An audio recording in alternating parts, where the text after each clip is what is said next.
Hello, Kelly. Hey, how are you? There were none here, and so I didn't know how we're going to I would bring it over here to that parking lot and pull a cart, and we just unload it. Can you call back and tell me right now? Here, this is, so you know. I'm sorry for being late, you guys. I had a last minute family emergency. No, don't worry about it. It's fine. You're here. You're fine, don't worry. Hi, hello. How are you? Doing well, how are you? Fantastic.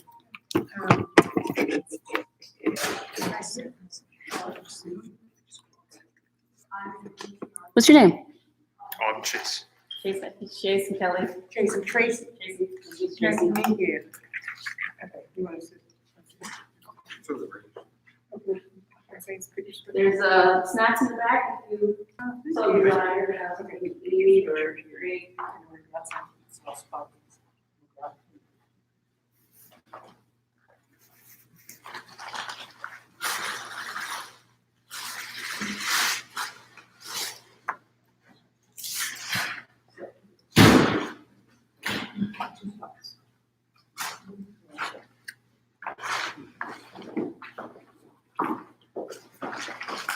Mark is going to go get his glasses.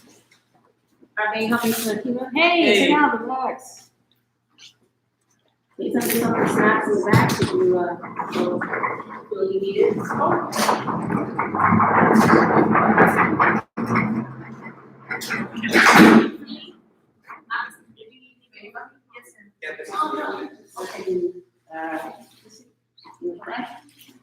Yeah, I'm so sorry for being late, man. I'm trying here. I hate being that person that makes that this time schedule going on. Not You either. guys both sounded so stressed out. I felt so bad. I'm like, oh my gosh. Oh, yeah.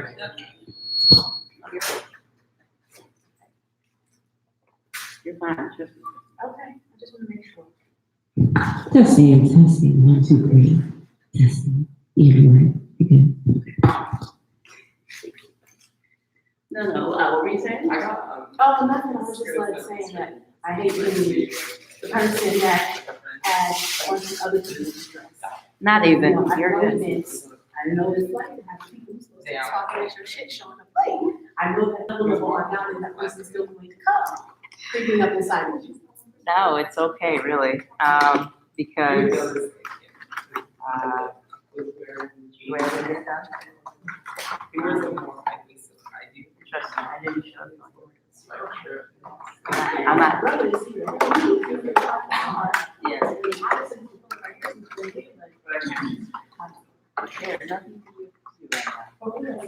do right now. You guys do have to sign in over here, and you also have to sign an audio release form. Okay, for sure. Is it mostly because they might take pictures and? That's right. Yeah. Yes, sir. It's my that one by the door I was in. We're just a little early. Yeah, so if you already have a pen on this. So I would say, I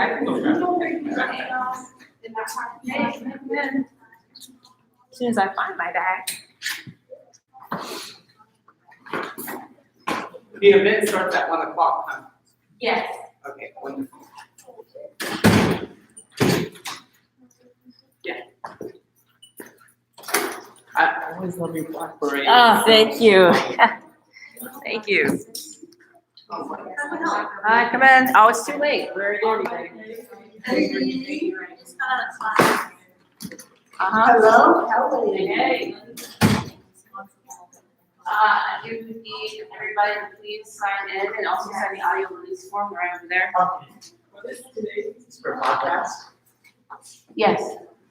Yes, it is. Yes, it is. Yeah. Yeah. You don't have to dash Let me give you a hug. Good to see you. You always do, so. I try. I need a black pen.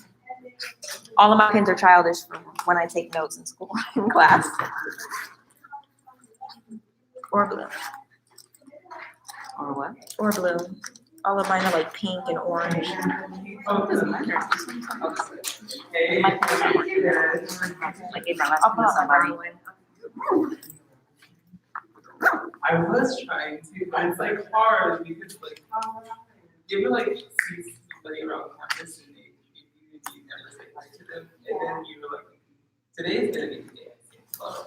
And I believe it is not.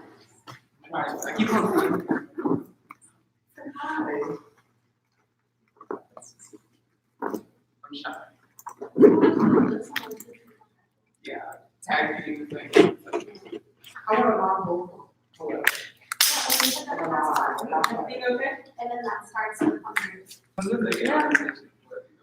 Just waiting for everybody to I know, I brought a brown one. All right.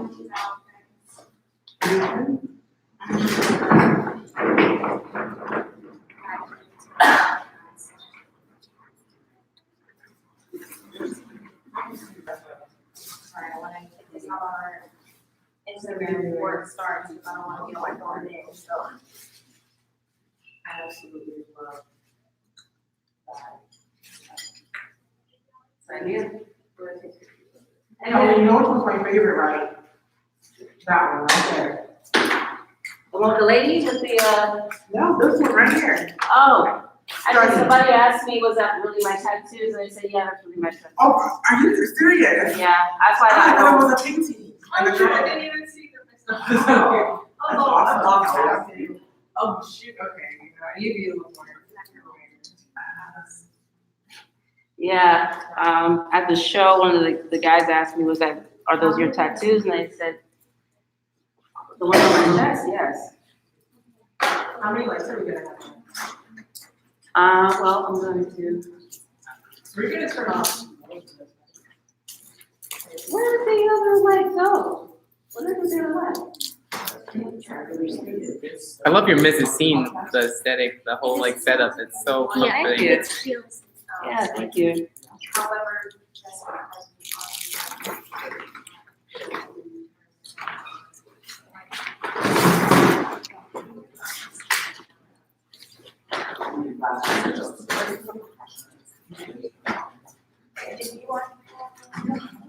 This is real, awesome. You ready for it? No, I was. Not just, or you not gonna be here? I'm not gonna be here. Oh, so, okay. Where's the big though? Well, do you wanna go down now? This turned up. Normally sign It was candy.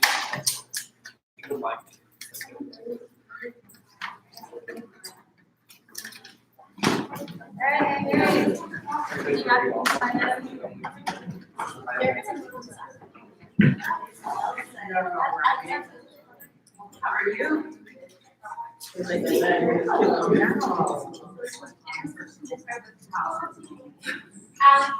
Hello?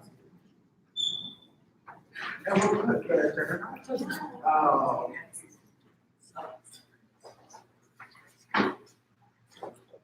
Excuse me, guys.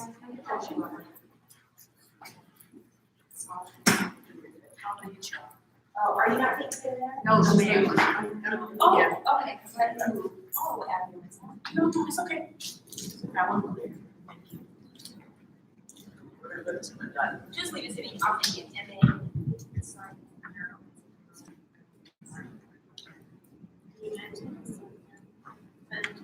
Are you a member of the club as well? I think I am, yeah. Pretty sure I am. Or you know Karen? Well, I met Karen like a couple of times. She's a great artist. Yeah, she. Yeah, but that's more just besides like art, but I'm pretty sure I'm part of the art. Club. I'm part of the anthropology club and a few other ones. Where's the other light? Can you bring that light? Why'd you guys take the light down? Did you say the first one out the way?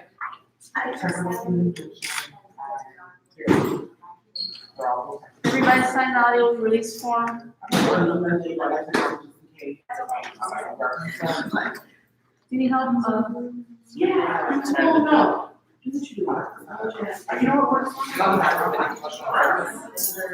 You should. Yeah. Oh.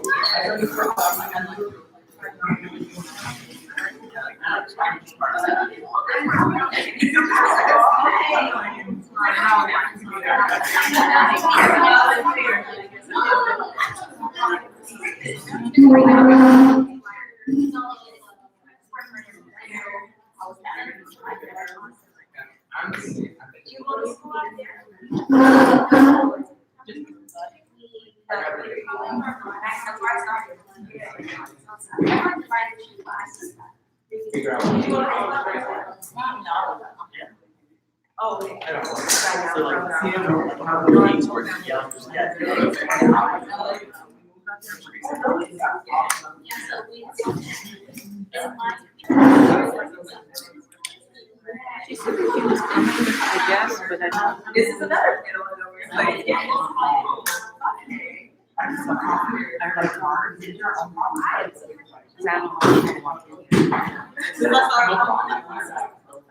What's your name?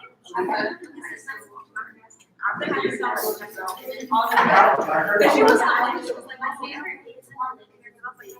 I told her it's like 4 hours.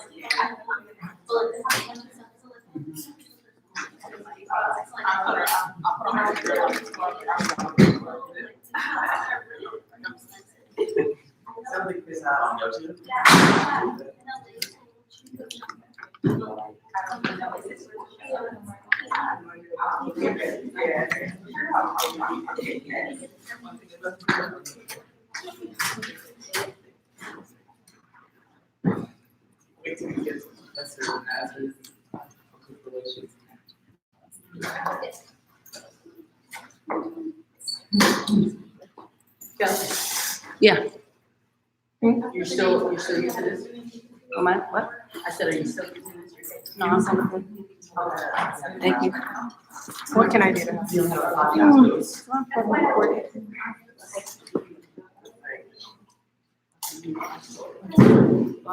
Do we want probably. No, it's just like a little segment and watch it. Bye.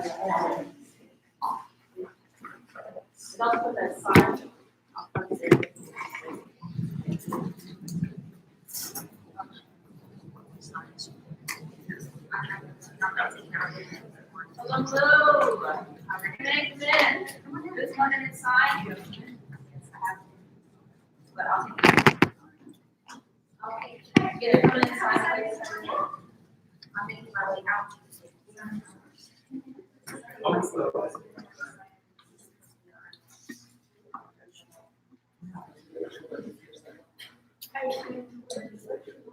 There's no port for this. Huh? There's no port for this. That's right there. Right there. Where? Oh, into the phone, sorry. In the phone. Sorry. That wasn't clear. Sorry about that. I keep forgetting those are chargers.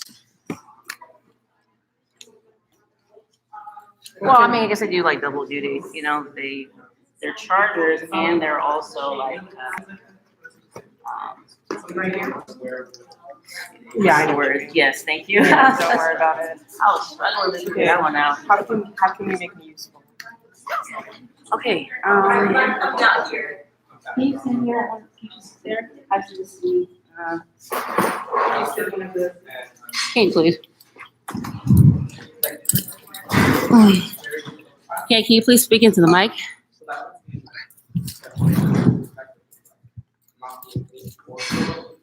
Speaking into the mic. Okay, can you speak a little louder? Can you like, I just need to hear just keep talking, just like, Okay. Well, pick up your purpose. okay. I have to actually say something meaningful. Okay. So how's your morning? What time did you get here this I got here, I've been up since probably 4. Hey, come over. Hey. Can everybody please sign the audio release form, please? Appreciate it, thank you. I've actually been up since 4 o'clock. Do I need to pick up anything for you? You're good?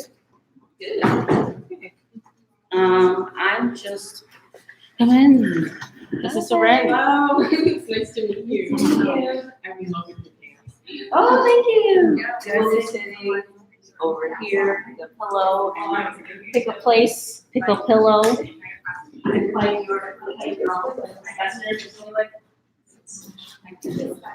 How are you?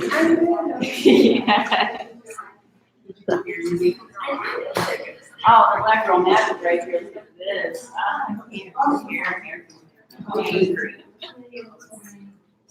I have to get ready. I'm gonna be out of town later this afternoon. Uh-huh. And I was doing my best to get out of fashion. I was. No, I'm no longer having the tantrum. I'm going to, oh boy, I don't know. I don't know if I'm putting Mexican. Yes. Yeah, I was thinking that. It can't be. You said Lajola. Where's the take that, youngster? So I'm going there. You know that one? It's all right. Lajola, your fans are saying hello, by the way. Hey, everyone. Oh, can they see me? They can see you, yes. Can you see me? What? I can't.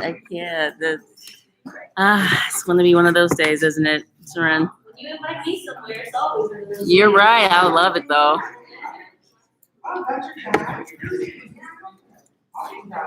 Alex, can you dim those lights, please?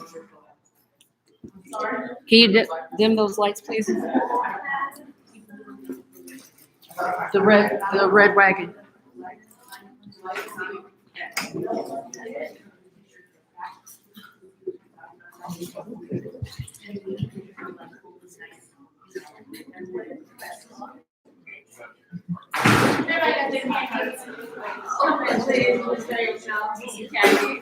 Lovely.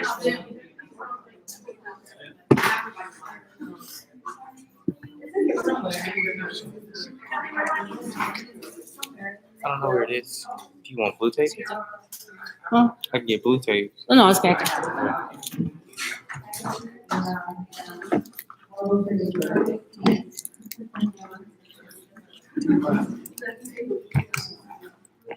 Thank you, Amy Marcus.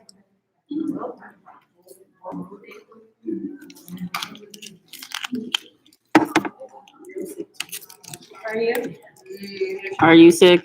I mean, I'm like at the end. Mine is random. I don't even think it's like anything serious. I'm sick. I'm sick. Everybody talking about they sick. After a while, the vision turns into something else. That's what happens. I'm due for that. I'm very, very quiet. It just. You're welcome. We have no problem showing it live. You're very welcome. That's yours. Yes. You can turn it on, and then I'll be talking to them.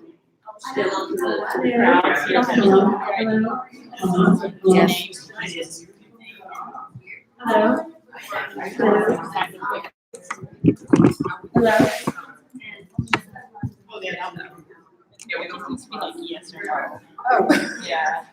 Seren, say hello. Your fans are. Hi. Yeah. Hello. Do you want me to put that up? Then I spilled water everywhere. Yeah, please. This is what I do. It's not even open. Oh, we also have water out but next to the chairs. I don't know if you can. Marcus, can you get Fema a chair? I mean, a water, please. One? Yeah. Can you also get a paper towel for Seren, please? I'm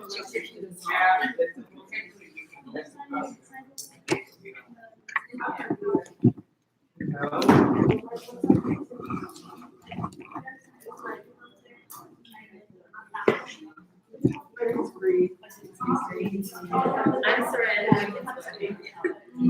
She's Seren.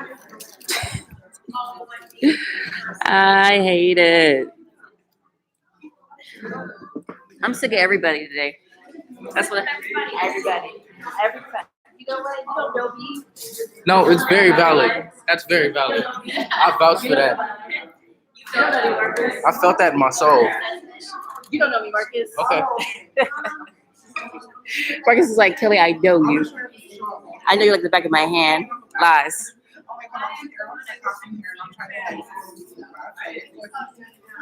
I can't call. You can. You can. It's like the Matrix, yeah. Or no, it's Inception. Excuse me. Yeah, like Inception. A dream and a dream and a dream. Is everybody signing in? Yeah, I'm making sure. Signing in and signing the waiver? Good. You got it, Kelly. I'm just checking. That's my job. Huh? No. Thank you. I appreciate that. Everybody get snacks and things. And all right, perfect. Just make sure everybody's good. Everybody's happy.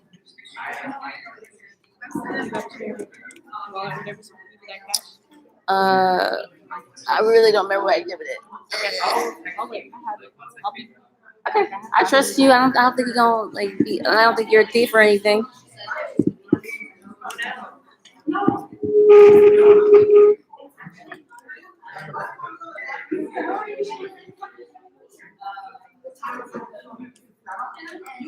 It went really well. Oh, good. Where do you want them? I can sit right here. Do you want me? Yes. Yeah. All right, when you make up your mind, I gotta go. One of your audience members wants to know if it's gonna be okay for her to leave like in the middle. Who? Like it's not gonna be a disruption. Who? She has a class, but she wants to stay. Someone in the audience over here. There's a lady right there. They can leave if they want.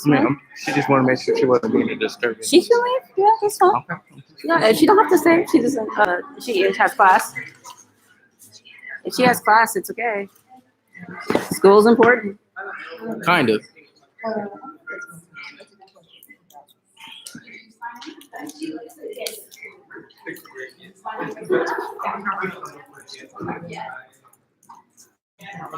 Now the stuff is getting here.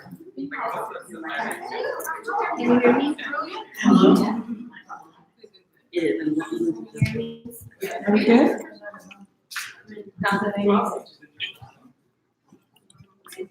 Can you hear me? Yeah.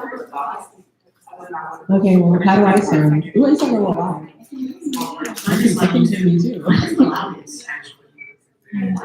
Mine is the quietest. Yeah. I can try to figure out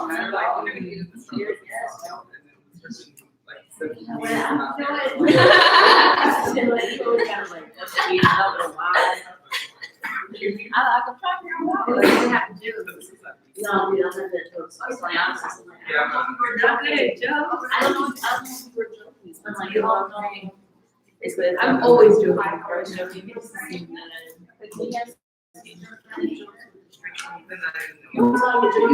Yes, you do. Yes, you do. I'm seconding all of it. Are you comfortable though?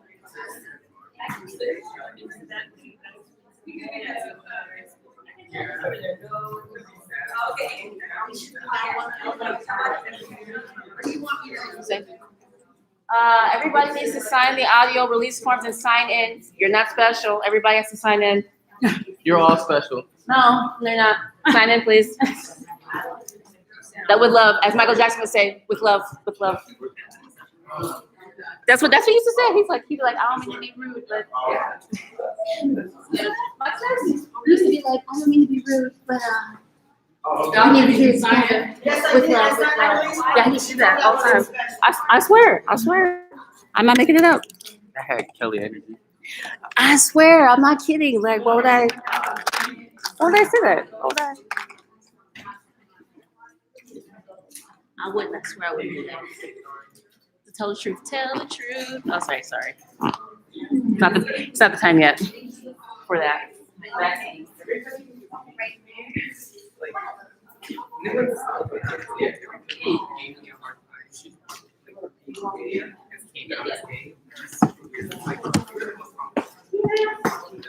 I don't want to let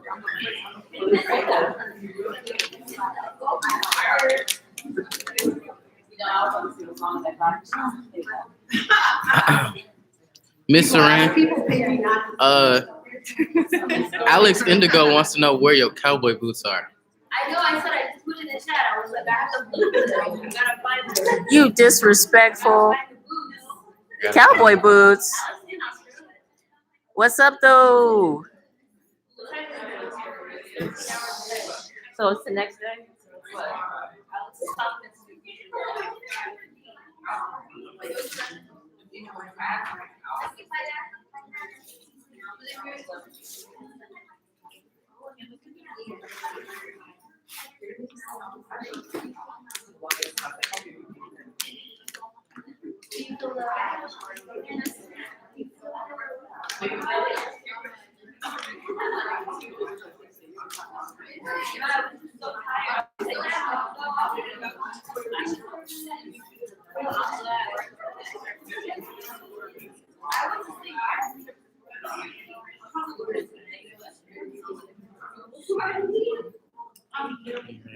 Now, get my Beyonce side, okay? Of course.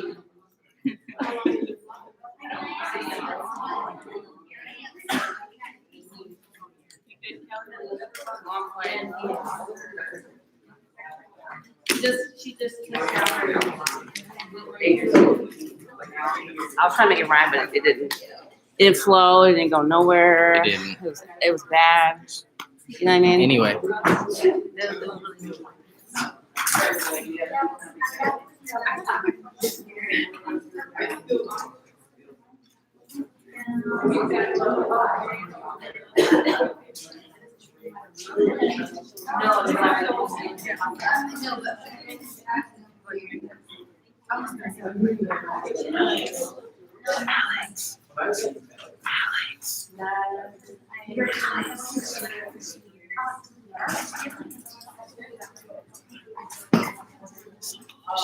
Hey, young man, you gonna do your voice or the same voice or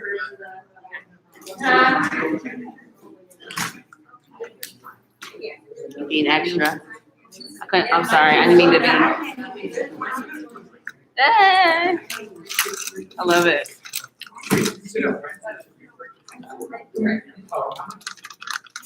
This peach is chill. I swear. Thank you. It's definitely chill. Hey. Hey, celebrity. How are you? What's up, sir? Jackson. Miss Jackson, if you are. I don't want to go there. I am for real. I am for real. Forever, ever, ever, ever. Never meant to make your dog cry. So if you could like kind of push this around a little bit. I'm gonna lift up.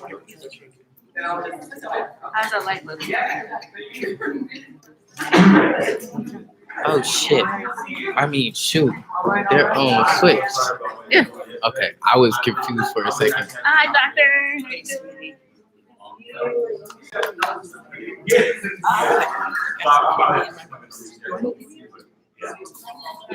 Not right now.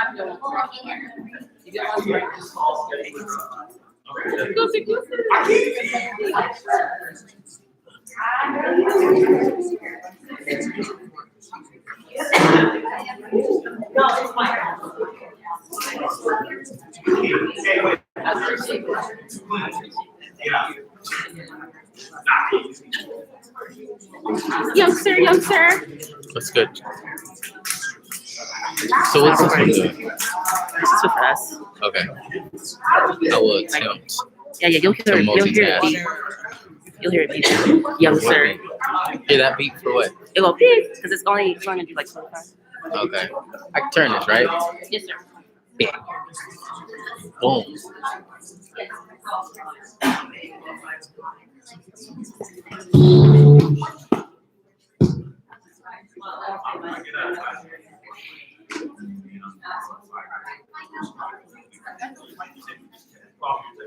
Alex, you doing most, right? Alex, you love it.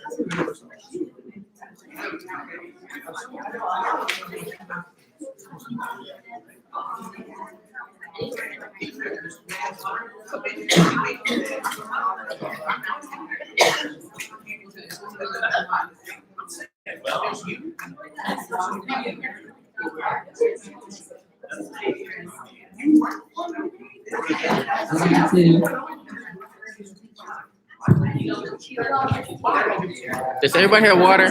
Hello, testing. I'm good. I'm real good. Water, water, water, water, water, water.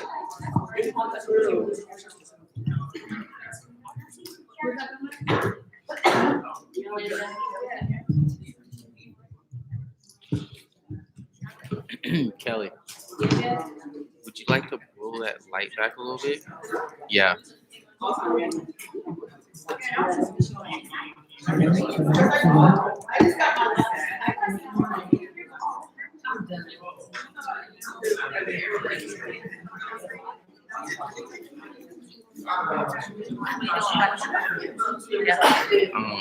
Do you want me to shift this over this way or This? This one? Yep, just a little bit. A little bit, right there? There we go. I can live with that. Yeah? Are you okay? All right, cool. It's stressing me out.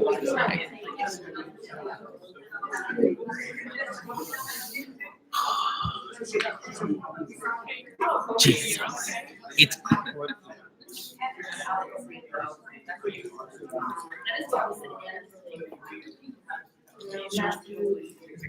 Jesus.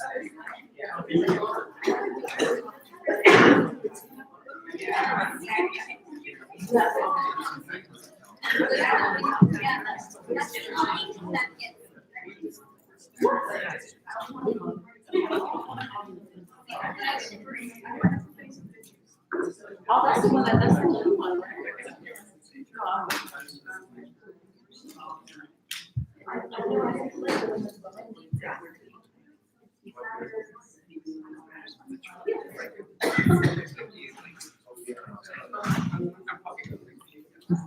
Please talk into your mic, please, and make sure everybody's, everybody please talk into their mics and finish with everything as well. Hello. Hello. Hello. That's 3. Hello. That's 4.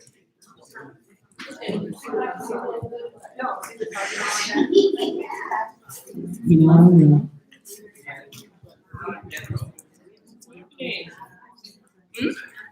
I haven't heard from 2 of the mics.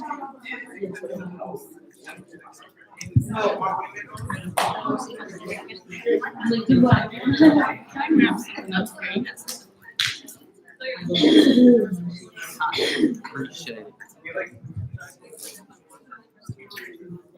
Sensei. Hello. Hello. Hello.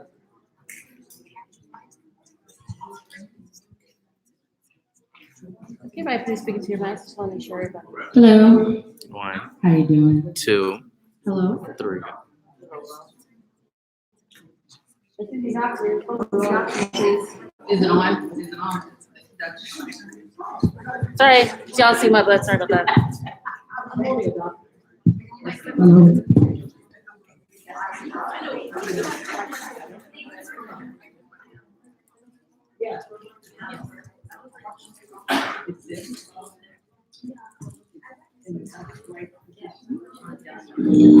Still talking? Hello. I'm not built for this show. Just keep No. I just didn't sleep. That's what it is. That's why I'm so jumpy.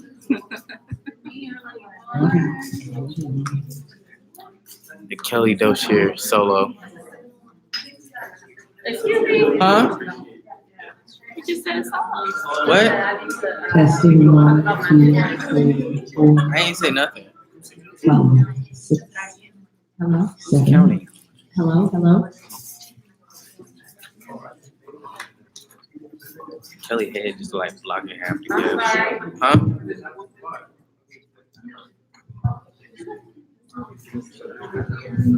One more time, it's feeling from everybody.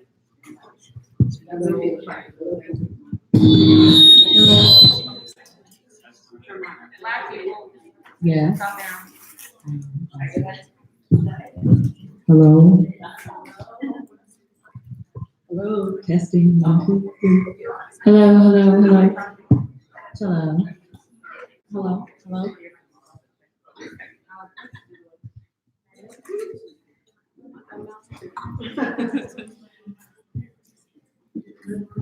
Did you check that one? Did you check that one? Check what? Yours. That would be really smart. Look at Marcus. Forward thinking. We don't need that.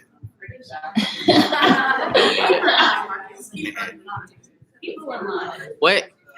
Who said that?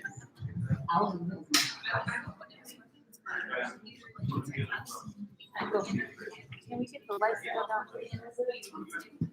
Talking about the overhead one? Well, it look like you're doing it, so. You want them off?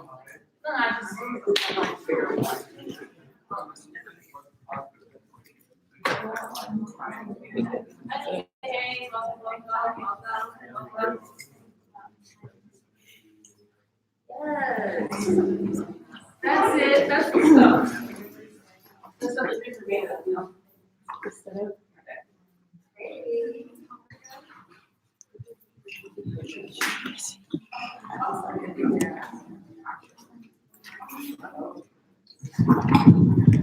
Just like a professor, she's looking at paperwork for class. Dr. Elizabeth Jackson right here.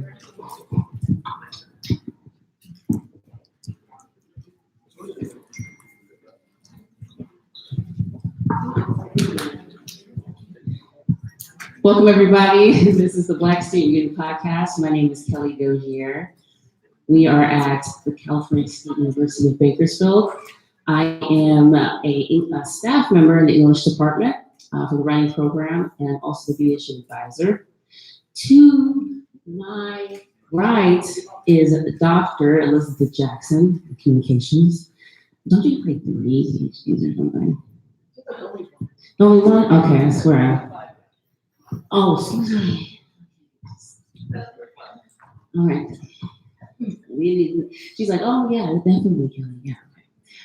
To my far right is Dr. Denise Blackness. You can wave right there in the camera. With the nursing department. To my far left is Fahima. Do not call her an activist. She does not like being called an activist. I apologized to her earlier. She's like, girl, don't come out. Sorry. I apologize. In the center, that's Alex Thomas. She's a BSU member. She works alongside with Jasmine Jones, who's also here at the back, hanging out, another BSU member. They do a lot of social media and marketing stuff. And we're all here for the amazing young lady who decided to hang out with us. I thought she was gonna run away yesterday. We were causing problems, like we went to go eat, and She left her with me. I left her with Alex, and it was a big mess. So I'm just glad she decided to come and spend time with us. It was a beautiful mess. It was a beautiful mess. You're over exaggerating. I'm not, it was bad. Seren Sensei.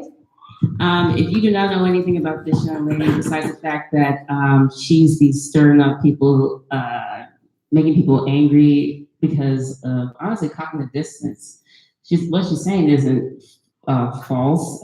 She gives nothing but facts, and go ahead and be mad about it. Pretty Habitual much. line stepper.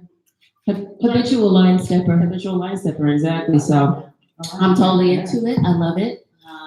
This is why when the students came to me and they said, can we get her? I said, oh no, she might be too expensive. But we made it work. We made it work.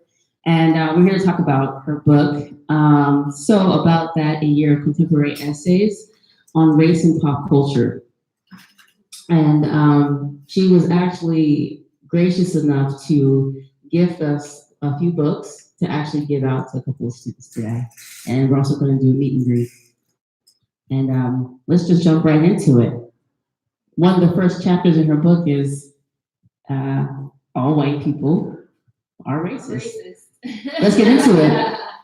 So I know when you were talking about in the book in that particular essay, you were explaining like, calm down, don't really get offended. Yeah. Yes. So I had originally did a video on my YouTube channel that was called like hashtag yes all white people. And people got like really up in arms about it. And even like still to this day, it still gets like views and people still leave comments like arguing about it and turn into like this big thing.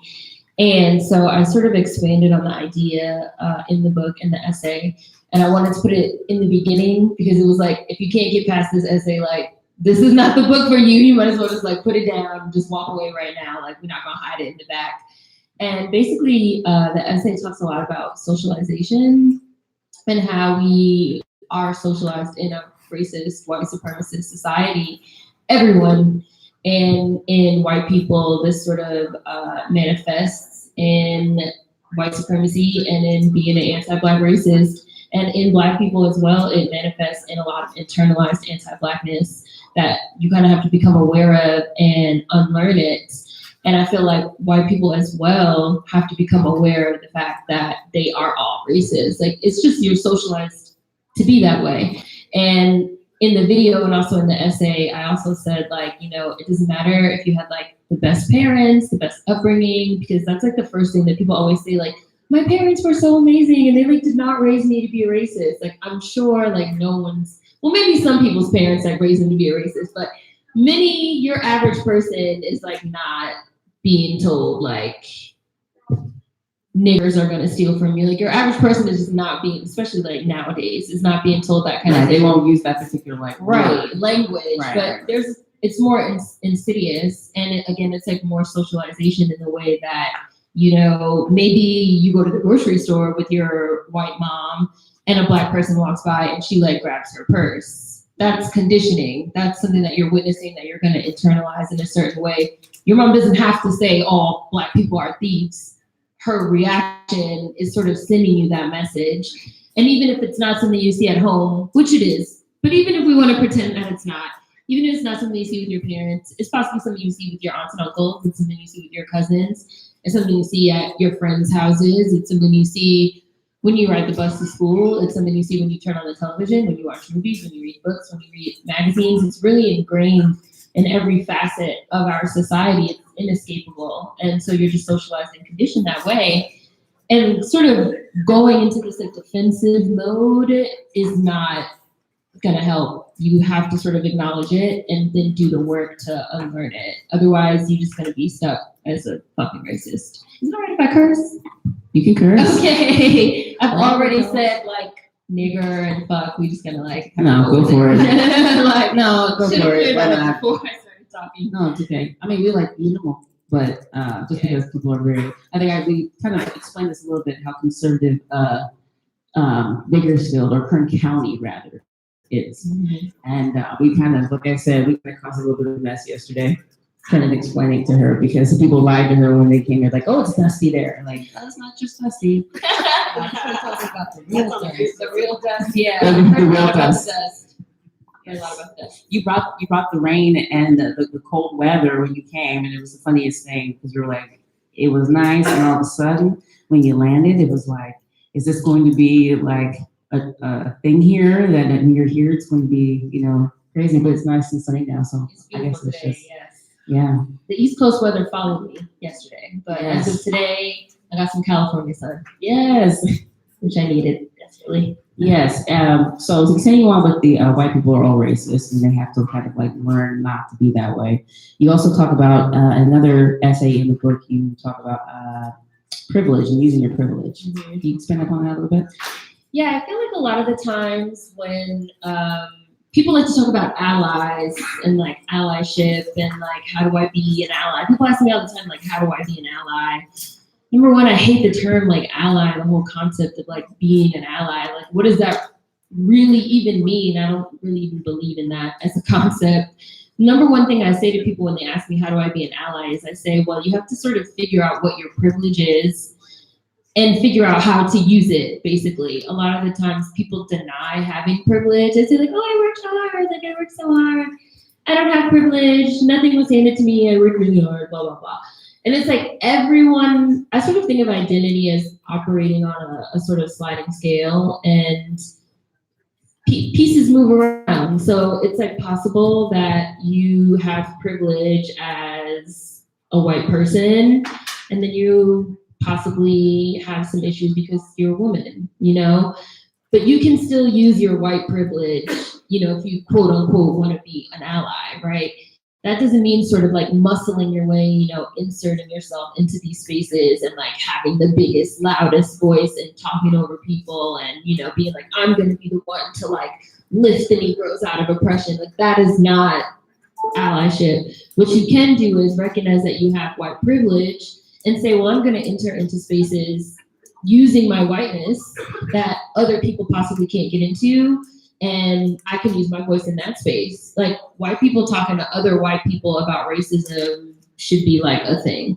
Like you don't need to come in our Black space and be like, how do I learn? And like, what can I do? Like Google is free. Like your Google's not broke.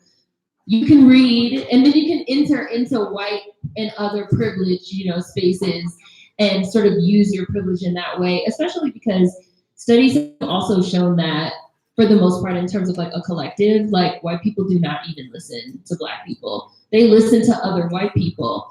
A Black person can like tell a white person till they're blue in the face, like, I'm a human being, like I'm this, I'm that. And a white person just gonna be like, I don't know, like, you know, not today, you're not. So it's like, if you as a white person want to quote unquote help or be an ally or something like that, you have to learn for yourself. Stop expecting Black people to hold your hand, handhold you through race and oppression. All that is still sort of centering yourself, centering the idea that like, ultimately when we're talking about anti-Black racism, you're the most important one. Your feelings are important. Everybody has to revolve everything around you. Like, no, learn on your own, do research on your own. Stop expecting people to handhold you, and then take that knowledge that you have gained for yourself, because no one handholds us through being Black. We just have to figure it out, or we end up dead, basically. And then enter into white spaces using your privilege, and you can talk to other white people. Talk to your racist parents, your grandmas, your aunties, your uncles, your friends, sitting around a Thanksgiving table. There was like all these think pieces, like after Trump got elected, for example, of like, I'm sitting at my dinner table, like, I don't know how to talk to like my white grandma who I know voted for Trump. It's like, but then you will like enter into a Black space and be like, I want to be an ally, I don't know how. That doesn't match up. Like you need to figure out how to talk to your own people before you like come over here up in this space and use your privilege in that way. Otherwise, you're just not doing shit. Like you're just centering yourself. You want to be important. That's it. Definitely want to be important. So what happens when you're confronted with that as a Black person? You're sitting in a space, it's a Black space, but then, like you said, white people come to the space. What do you do then? How do you respond? Because some people think, well, you can be aggressive and say, you know, why are you here? Or you can just talk to them. What would be the best way to? I can tell you my way. I don't know. I guess it's individually, right? The best way, yeah, like it's individually. I don't have any patience for that personally. I'm not gonna like handhold anybody's hand. Like I will tell you about yourself real quick. As a white person, as a man, as anything, like I will tell you about yourself. Like I don't have time for like niceties or whatever, and I just don't care. So if I'm in a space and I feel like a white person is in that space centering themselves or whatever, I tell them. And I will ask questions like, why are you here? What do you want? What are you doing? And I feel like a lot of the times questions are I will say like questions a lot of the times I feel like are the best way to go about it. Because if somebody says like, well, if I say to a white person like, why are you here? And they say, well, I'm here because I want to learn. Okay, well then if you want to learn, maybe you should stop talking so much. You should just sit in the back quietly and eat your food. Notes. Yeah, and like take notes and listen. But all this like talking and like centering yourself and like blasting, then no, you don't want to learn. That's not why you're here. That's like the narrative you're telling yourself so you can sleep at night, but that's not actually what you're doing. So I find that like asking really if you don't want to be rude like me and just be like, no, you're white. I wouldn't say you're rude, you're just direct. Yeah, like I definitely wouldn't say you're rude, because when somebody comes knocking at your door, When someone comes knocking, When someone comes knocking at your door and you say, hello, who is it?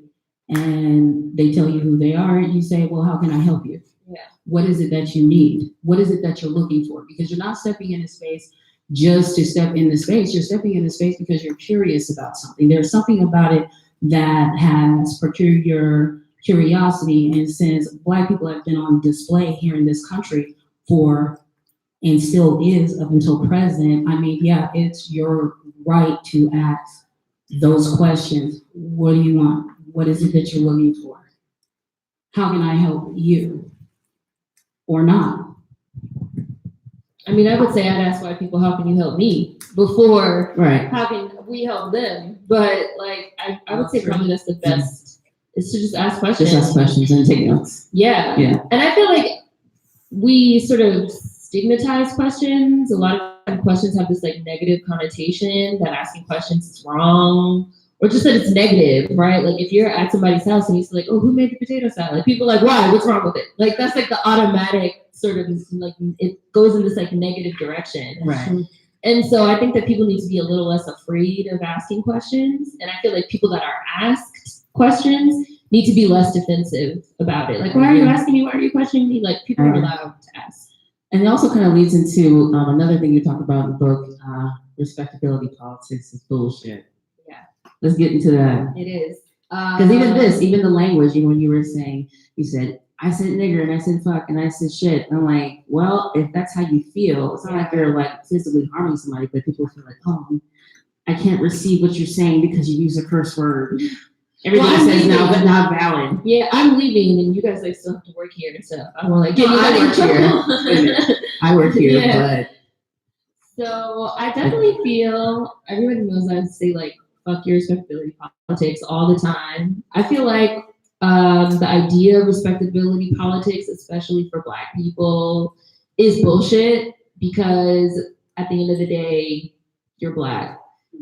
You're Black in a suit, like you're Black in a tie, you're Black in a nice dress, you're Black with a perm or straight hair, you're Black with like locks, you're Black with natural hair, you're Black with tattoos, you're Black with degrees, you're Black wherever you work, like you're Black. You never stop being Black.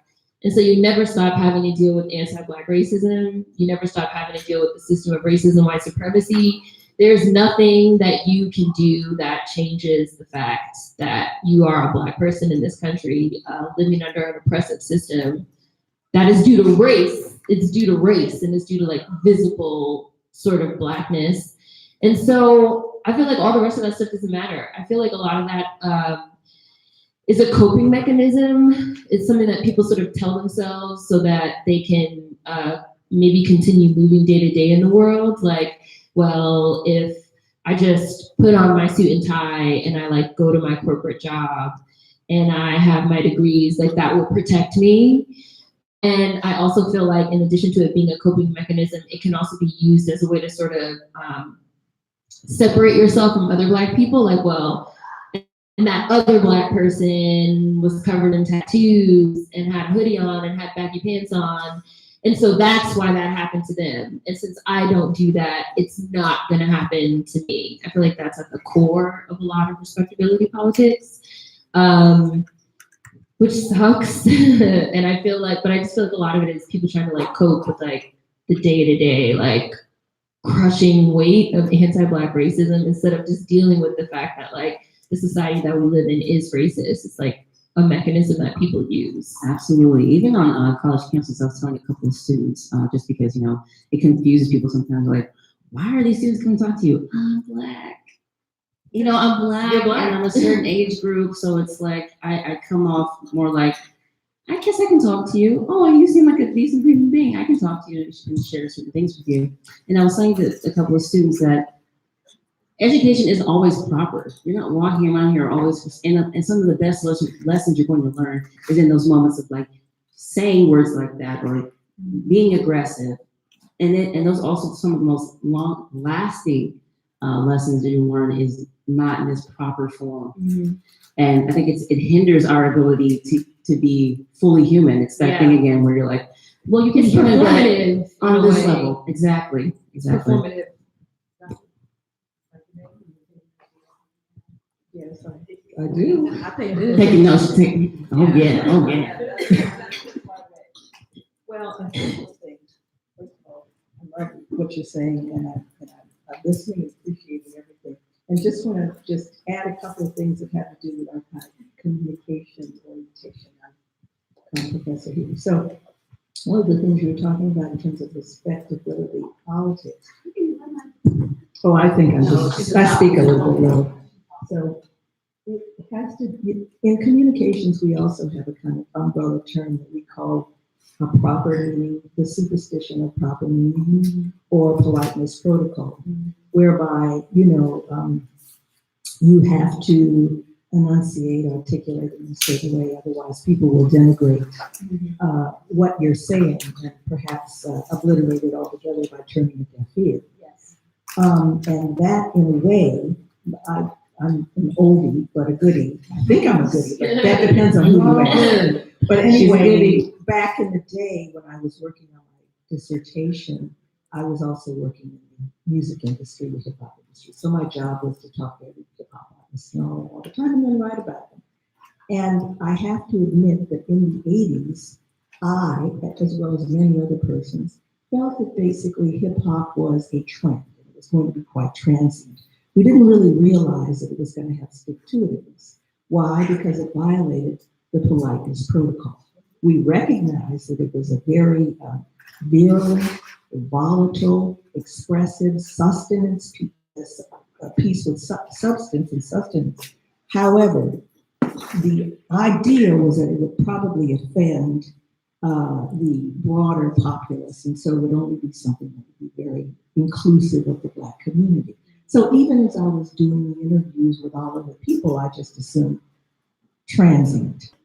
However, of course, we recognize it now as ubiquitous everywhere in the world. And I just have to say, as a little aside, I've been invited to Russia 3 times, and the first time as a Fulbright scholar. And one of the things I talked about to my Russian students was about this superstition, this acknowledgement of having to have a proper meaning with everything. And then the fact that everybody in the world now, including Russia, have hip hop artists. And in fact, people don't know that Putin's last, when he had his last candidacy, he had a Russian hip hop group accompanying him where he was going. So, so that's one thing. And then I have another just small idea, or another small thing I have to add. Now, I can understand completely why you would feel that all white people are absolutely racist. And when I was your age, and I don't mean to play ageism here, just as a reference, I felt the same way.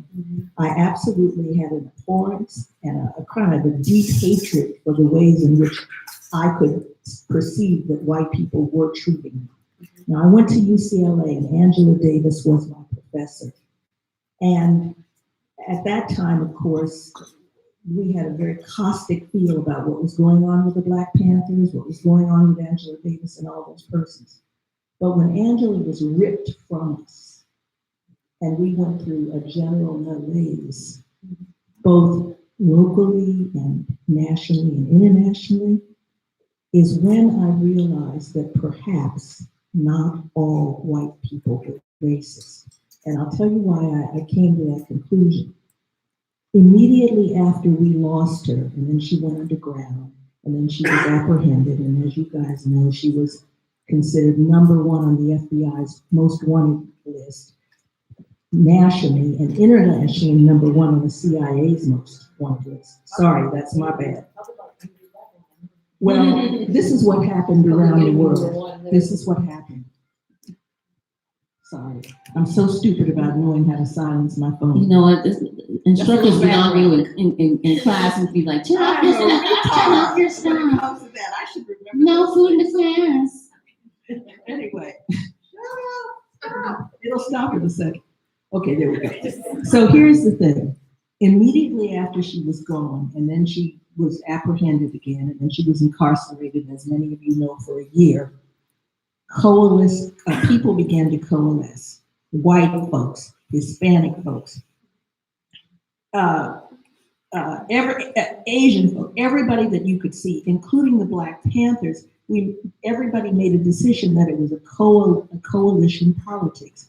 And those people who were so-called, as you guys say, woke now, they came together, or maybe that's an old term now, because I don't know, again, I say I'm old, so forgive me. But anyway, so the idea is that people started forming coalitions, and they were of every color. They called it the Rainbow Coalition back in the day. Jesse Jackson talked about it, other people talked about it. And I would say, prior to being awakened in that very rude way and looking at this whole thing play out publicly, people did tend to maybe snooze a little bit after that. That was a victory that we thought that we had fairly won. And of course, again, with the ubiquitous politics and with the way we're socialized and everybody sees that Black people are this and that, and we're the #1 incarcerated group and all these things, a generation or so snoozed on the idea of imparting what real and horrific racism looked like. And as a result of having snoozed now, we find ourselves in a situation where Black people are killed and maimed and shot down without weapons and all that. Now I believe, though, because of your generation, and again, your facility with the ability to be able to be so fluid with technology and the fact that you can generate your books and speak to people, has awakened white folks and all people so that they're less asleep, more awake, less racist, more willing to coalesce, more willing to place their bodies in the room to help agitate and move forward this discussion. So I really can't implicate all white people, because I also recognize Black folks are racist, Asian folks, everybody is racist if many people, if they don't look at you being part of their in-group, then you tend to be part of their out-group and thus denigrated. So that's all I'm gonna say for the second. But I thank you for your book, and I'm sure gonna buy it when I get out of here. And maybe buy somebody for something for a friend too, unless I win. But I don't think I'm thinking about winning, so I have to buy it. I'm good with that. Thank you. I think just for me personally, I think of white people, I'm just gonna go with the term agitator, because you use that term. I think of white people that like choose to be agitators. I personally think of them as recovering racists. Because I think that it's you get to a point, because like I said, since it's like the conditioning and the socialization, so much of it happens when we're really young. And Black people, like that's why I was like, and Black people too, with us, it's like internalized anti-Blackness. I remember being young, this is gonna sound random. I remember being young and watching Save the Last Dance. I don't know how many people have like seen that movie, Save the Last Dance. And Bianca Lawson is in it. And I remember seeing the movie and saying to my mom, like, gosh, I love her hair. It's like gorgeous.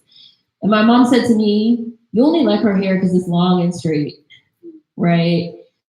Now, as a little kid, at the conscious level, I like her hair because it's long and straight, and I equate long, straight hair with beauty, and like that's Eurocentric, and like internalized anti-Blackness. I wasn't thinking none of that. But it was just like, man, I love her hair. It's so beautiful to me. And so I had to get to a certain point when I was older of like, oh, I did like her hair because it was long and straight and it was dark and it was like playing into certain ideas that I had. And so that was something I had to unlearn. And I was like a small child at that moment. So I feel like we all have to sort of reach a point where we kind of realize, I don't like the word woke, everybody knows. I like unplugged because like I love the Matrix. I mean, that's I love the Matrix. That's like my favorite thing ever. So I think of it more as like we are plugged into a system. We're born into it, like the Matrix, right?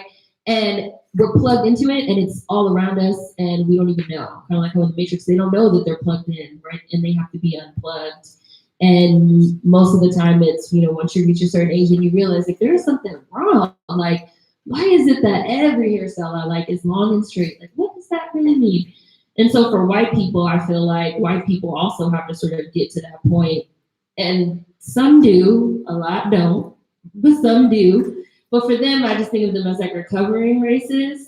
And I think of it as, since the conditioning sort of is like rooted so deep in us, it's like a constant process of unlearning and like a constant process of like, and that's us too, Black people too, again, like internalized anti-Blackness, a constant process of like catching yourself, you know.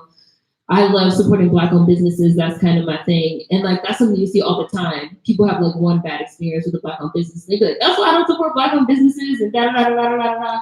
And you be like, okay, like, but what's underneath you even saying that? You have to like catch it. It's almost like a tick of like society speaking through you in a lot of ways. So, and I just wanted to say, sorry, really quick, about politeness too. I totally agree with like the politeness protocol. I did a video that was called "Just Because You're Polite Doesn't Make You Right." Because you have a lot of people that feel like if you are quote unquote loud, if you're aggressive, if you're angry, if you're, again, like hip hop language, if you're vulgar, if you're obscene, you're cursing, you're automatically wrong.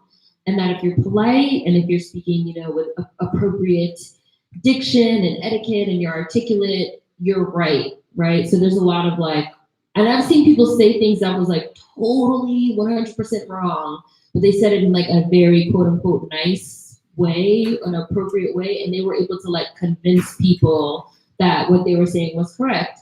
And I've seen people like rebuttal that in a way that was really aggressive, like, no, you're fucking wrong. And people be like, whoa, why are you talking so angry? Yeah.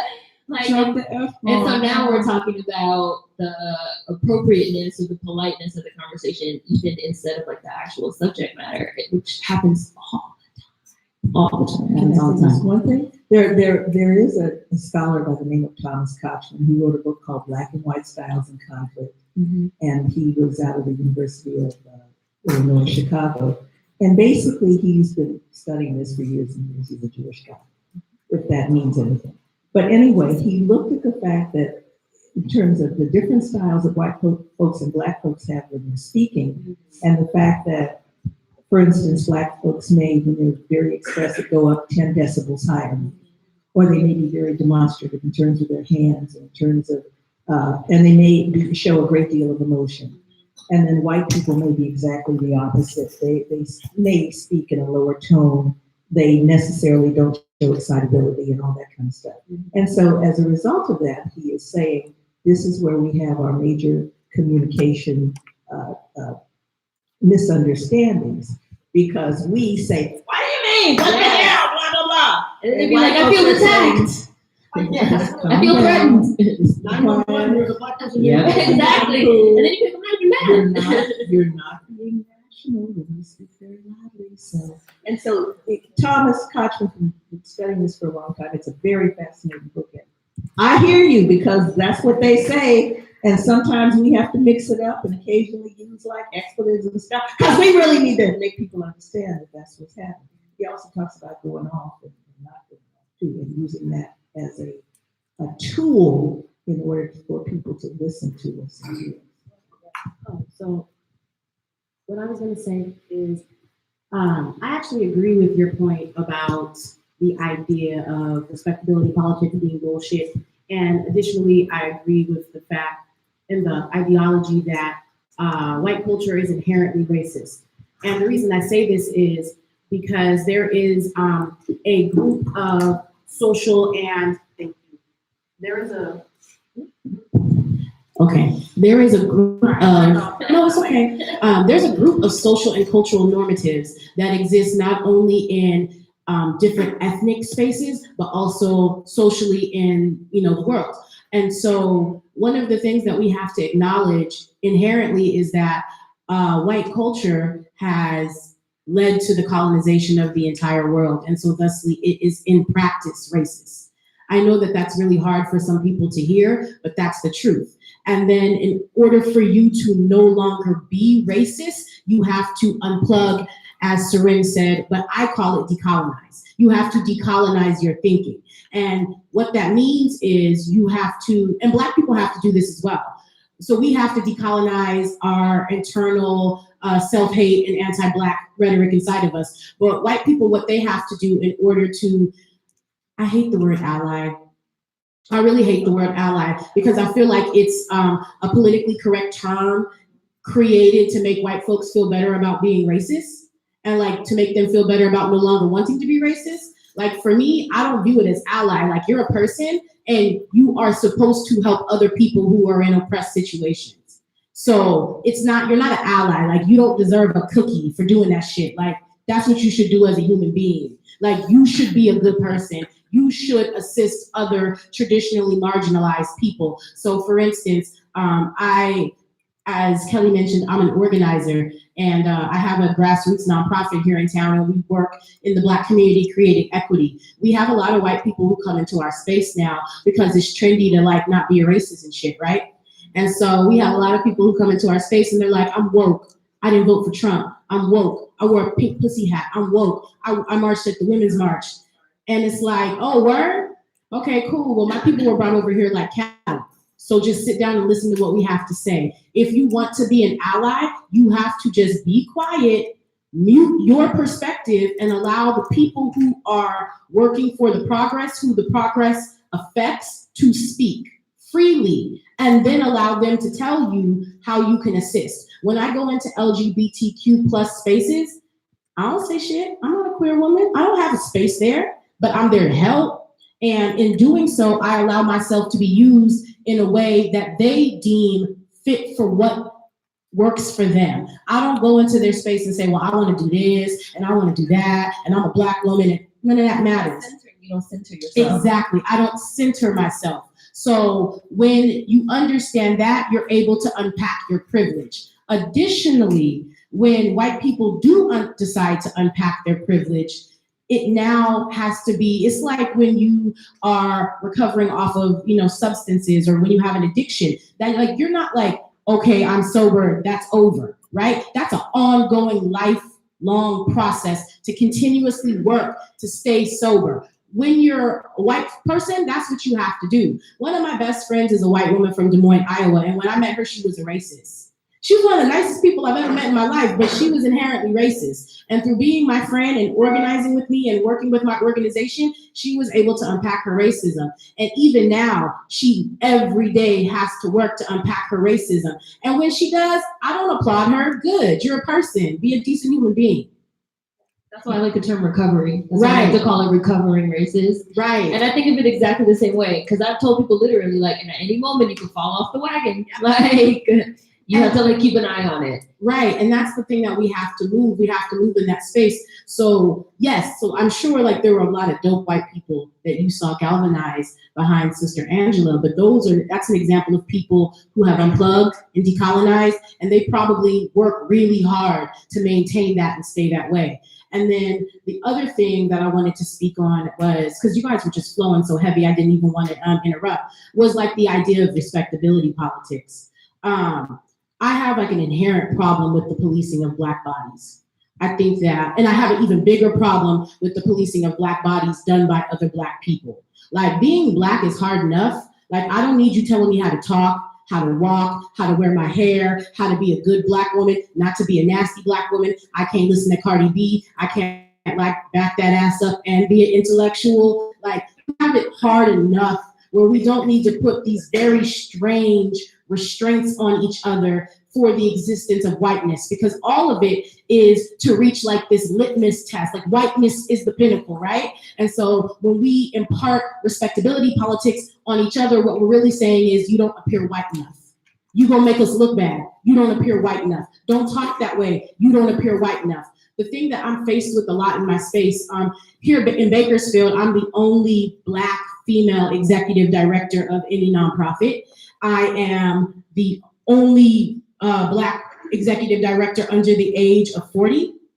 And so I dress like this when I go to meetings. I cuss, I don't code switch, and I don't give a fuck. And that really bothers people because I can talk like this. I can speak perfect King's English if I choose, but if I don't want to, why should I have to? I don't owe you that.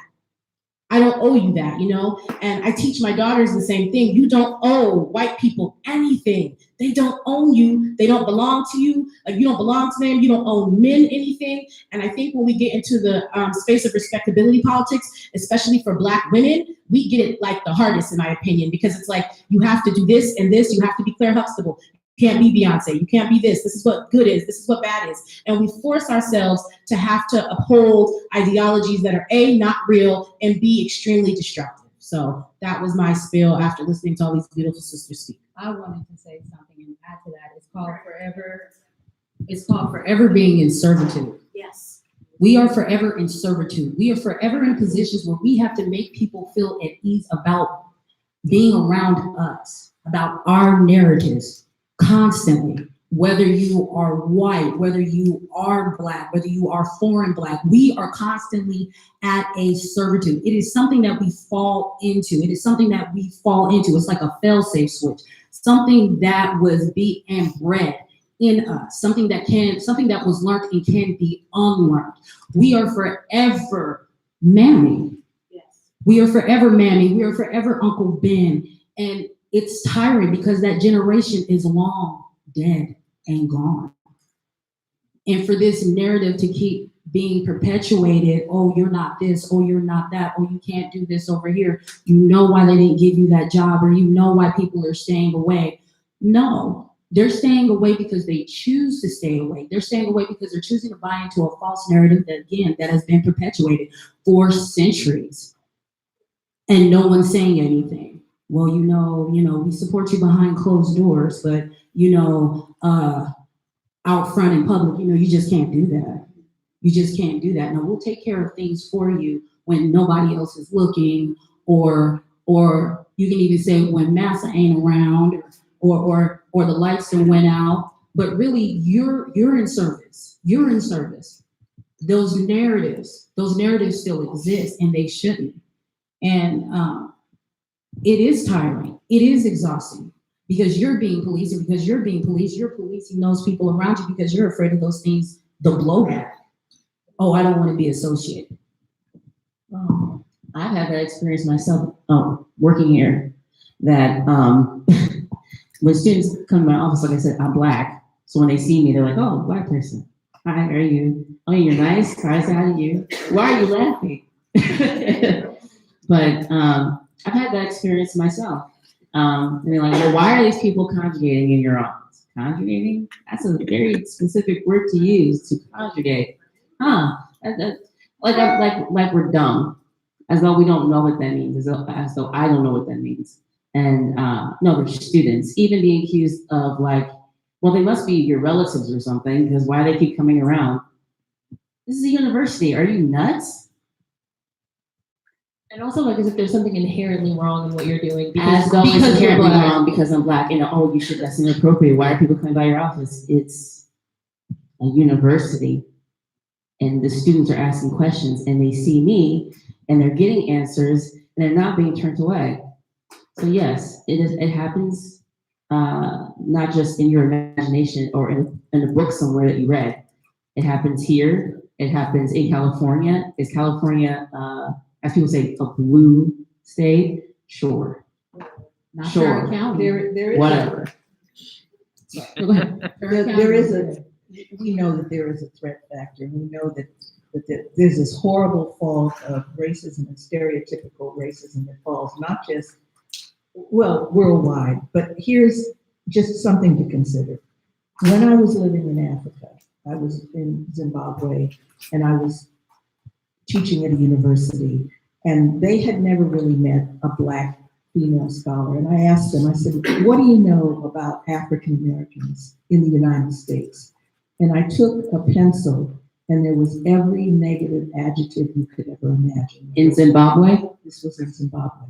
So they said that we were criminals, we were prostitutes, we were lower on the socioeconomic scale, we were murderers, we were rapists, all the general categories that fall to the negative adjectives that have anything to do with persons of color. So all I'm saying is we have to— Specifically Black people, though. Yeah, these, I hate to, I yeah, don't these, wanna, I don't wanna these make were the African people association that making POC is the assumptions. same as, like, I hate when people say that. I hate to cut you off. And when people say POC, it's almost like a blanket of like it's like political blackness. You know, oh, everybody's black. Since you're oppressed, you're black. You grew up in the ghetto, you're black. No, you're not. Yeah. You're not. You being growing up in the ghetto or growing up in a place that's impoverished does not necessarily mean that you're black. Right. But I'm just saying, this is the kind of stereotype that they have about what we as a group represent. Right. So I'm saying that to say, in essence, when we say that all white people are racist, we have to, again, if you believe that, then there's also this ubiquitous veil that says all people are racist who are not necessarily, to use your terms, plugged in, even people who look like ourselves. People, Are we going to start talking about that now? The disconnect? Yes. When you talk about servitude, I totally get that, because as a nurse, I'm supposed to bow down and serve. And I was thinking of, I like to do, you know, when you're a tenure track, you have to do community. And I had turned down this, they wanted me to do something. It's kind of like put on a minstrel show is what I call it. And because I refused to do it, they tried to use that against me in my RTP file. So this is how we get reviewed. So, and then I kind of, when I read the first chapter, I get it. Medicine is the worst, because, you know, here we are, we're their savior. We're going to save you. They're the biggest racist there is. And like, I'm not racist. There's not a racist bone in my body, but that little baby, that little black baby over there that needs pain medicine is not getting it, or that person is not getting treated. I've seen it. And it's really awakening when you talk about when I first started nursing, I was the good little black girl, right? Then when I start breaking out, here I am. I'm doing it here on this campus, and there's consequences. But like I told these two ladies here, I can look myself in the mirror, and I am so happy. And I like that part you said, we need to make them uncomfortable. Amen. I think that there's also an element when we're talking about respectability politics of appealing to like the morals and ethics of white people, or of, you know, people that we feel like are quote unquote like above us.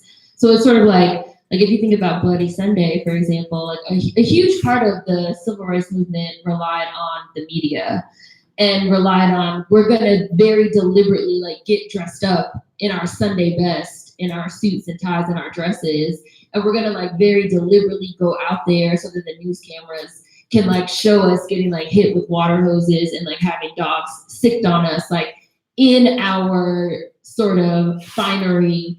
And then, you know, it's going to be broadcast all over the news. It's going to be TV was like relatively new, like broadcast television and stuff like that. And then it's going to be like broadcast all over television. It's going to be like the front page of the news. And we're going to use this as a way to sort of appeal to the moral character, right, of white Americans. Like, see, we are people too. We're dressed up. Like, it's like a shame.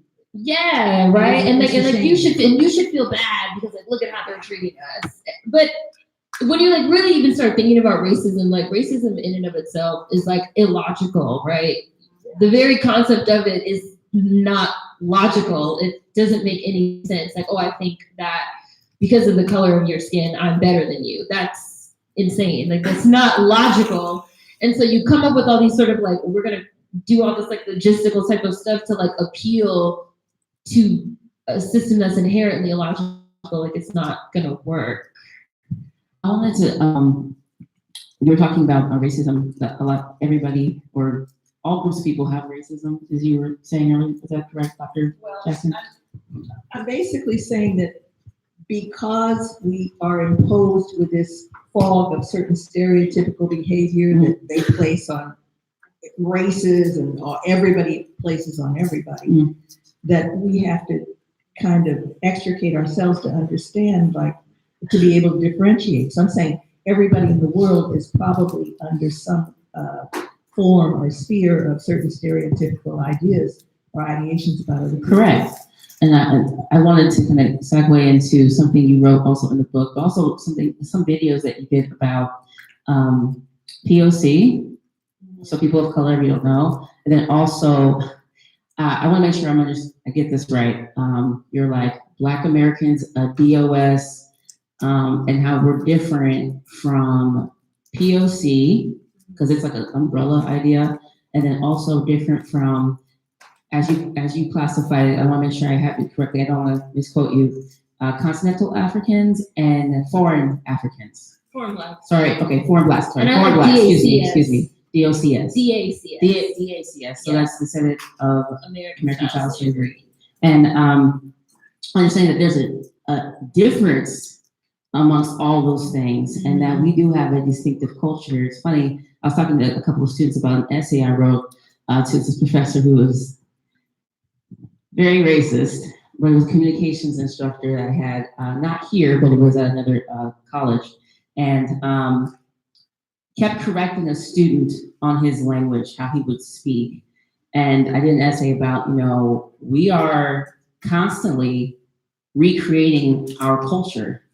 Even when we make something and we think it's solid, here we go, like hip hop. Hip hop is now pop. It's now popular.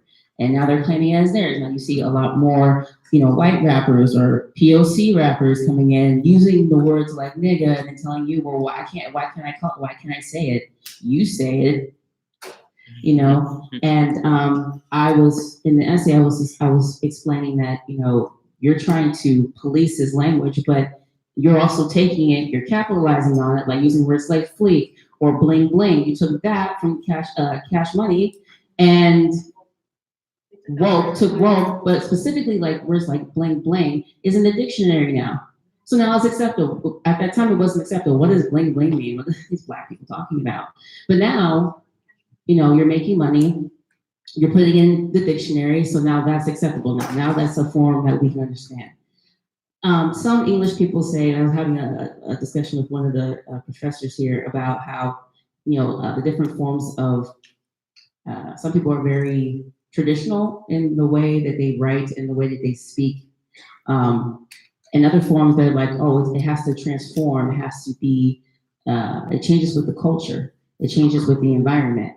I'm more on that side, that language kind of changes with the environment. Are there certain things that stay the same? Sure. For like structure and like grammar purposes, sure. But these things change. And to deny that and try to stay fast to something, you don't want things to change. You don't really want to grow. You don't really want to expand upon anything. But in terms of the POC, Black Americans, or descendants of chattel slavery, when I was reading your book and then watching a few of your videos, I noticed that there's a lot of hostility with the idea that we are different. And I'm not understanding quite why that is, because we constantly are, again, recreating our culture, and we're still doing that because people keep taking it and then kind of bully would, like, I'm gonna take that, push it out the way and tell you it's not yours, My bag now, food. Right, exactly. So, they people our culture. Right. Exactly. So, I would like to expand upon that with you a little bit, because you do talk about the book. Right. So there's a social hierarchy when it comes to race and ethnicity in this country. So obviously at the top of it, you have white people. And for the most part now, even like white, quote unquote, like foreigners have sort of been like enveloped into the fold of whiteness. Nobody really says like Irish American, like European American, Caucasian American, like that's not really a thing. So you sort of have white people that are at the top, and then you have non-Black persons of color that are next. And then you have foreign Blacks, which can include continental Africans, it can include like Black Brits, Black Europeans, Islanders, West Indians, Caribbeans, foreign Blacks. And then at the bottom, you have Black Americans, the sort of native Black population, which are the descendants of American child slavery, very specifically at the bottom. And here in the United States, you have some very specific anti-Black American racism that occurs. So not just anti-Black racism, but anti-Black American as well, really specifically. And you have sort of, since it's a hierarchical structure, you have, how do I say this? You have other racial and ethnic groups that are used to sort of clean up Black American culture, sort of on its way like up to whiteness, on its way like up to becoming like mainstream, right? So you have like, so for example, they're getting ready to like make a movie about Fred Hampton. And they cast Daniel Kaluuya, who is a Black Brit. He's a Ugandan Brit. Isn't he the one that Samuel Jackson was saying, why they gave him the... Okay. Yeah, they cast him in Get Out. Samuel Jackson said, he gave an interview where he said, like, you know, like, no disrespect to Daniel Kaluuya, like, he's a brilliant actor, like, I really respect his craft, his artistry, but, like, after I saw Get Out, I did wonder what a actual Black American that was born and raised here in the United States and raised in the sort of really particular vein of American racism would have brought to the role, which I thought was, like, right, it was an innocent very good question. Yeah. And that's what I mean, too, when I say, like, questions make people uncomfortable. Right, because he said that, and people lost their shit. They were like, "You're questioning Daniel Kaluuya's blackness. You're trying to say that Black Brits aren't Black and that they don't experience racism." None of which was what he said. What he said was very clear, and so it turned into this big thing. And like now they're making a movie about Fred Hampton. So like Fred Hampton was a chairman of the Black Panther Party that was murdered by the United States government at the age of 21. Literally, like that's what happened, right? So you have somebody that was a Black American Black Panther that was vilified and killed by the United States government. So now they're going to make a movie about it, and they're not going to use a descendant of American chattel slavery in the movie. They're going to use a Black Brit in the movie. That's sort of like the first step in a way of cleaning up or commodifying the story, making the story of Fred Hampton more acceptable, more palatable for a mainstream audience, especially considering it's Daniel Kaluuya, who we all sort of know at this moment in time. So we can kind of remove ourselves from the story of Fred Hampton. It's almost like fictionalizing it in a way. We can remove ourselves from the really specific anti-Black racism aspect of the story and just kind of like watch it as a movie. And we see it a lot in, you use hip hop as an example. We see it a lot in Dr. Jackson, did you use that as an example? Yeah, I was gonna say we see that same thing a lot in like music. You know, it's kind of like, well, maybe we can bring in an LMA, who's a Black Brit, and we can make her the face of R&B, right? And then so now we have a Black Brit that's the face of R&B, which is a historically Black American genre.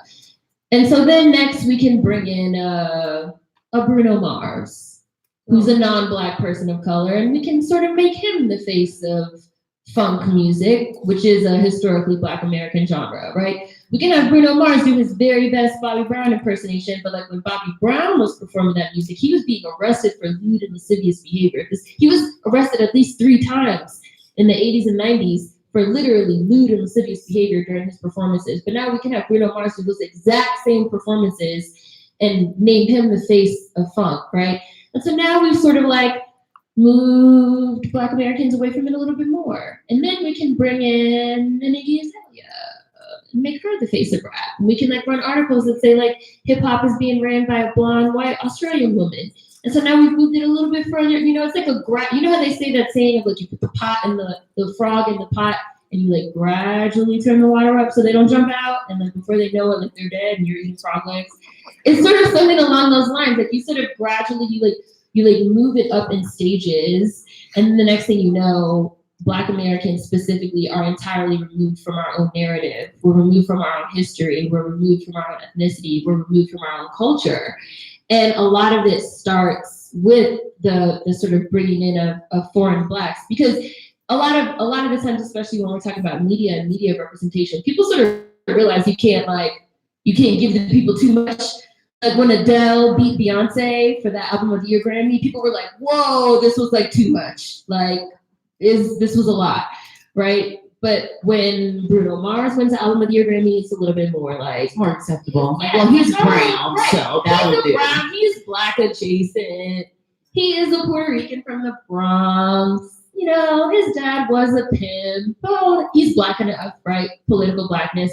So it's all very, it's again, very insidious and very deliberate, like smudging and sort of blurring of lines. And I also think that in terms of Black people, specifically in the diaspora, and also Black Americans and our relationship with the rest of the diaspora, we've had a very, I don't want to say leeching, but that's really the only word I can think of.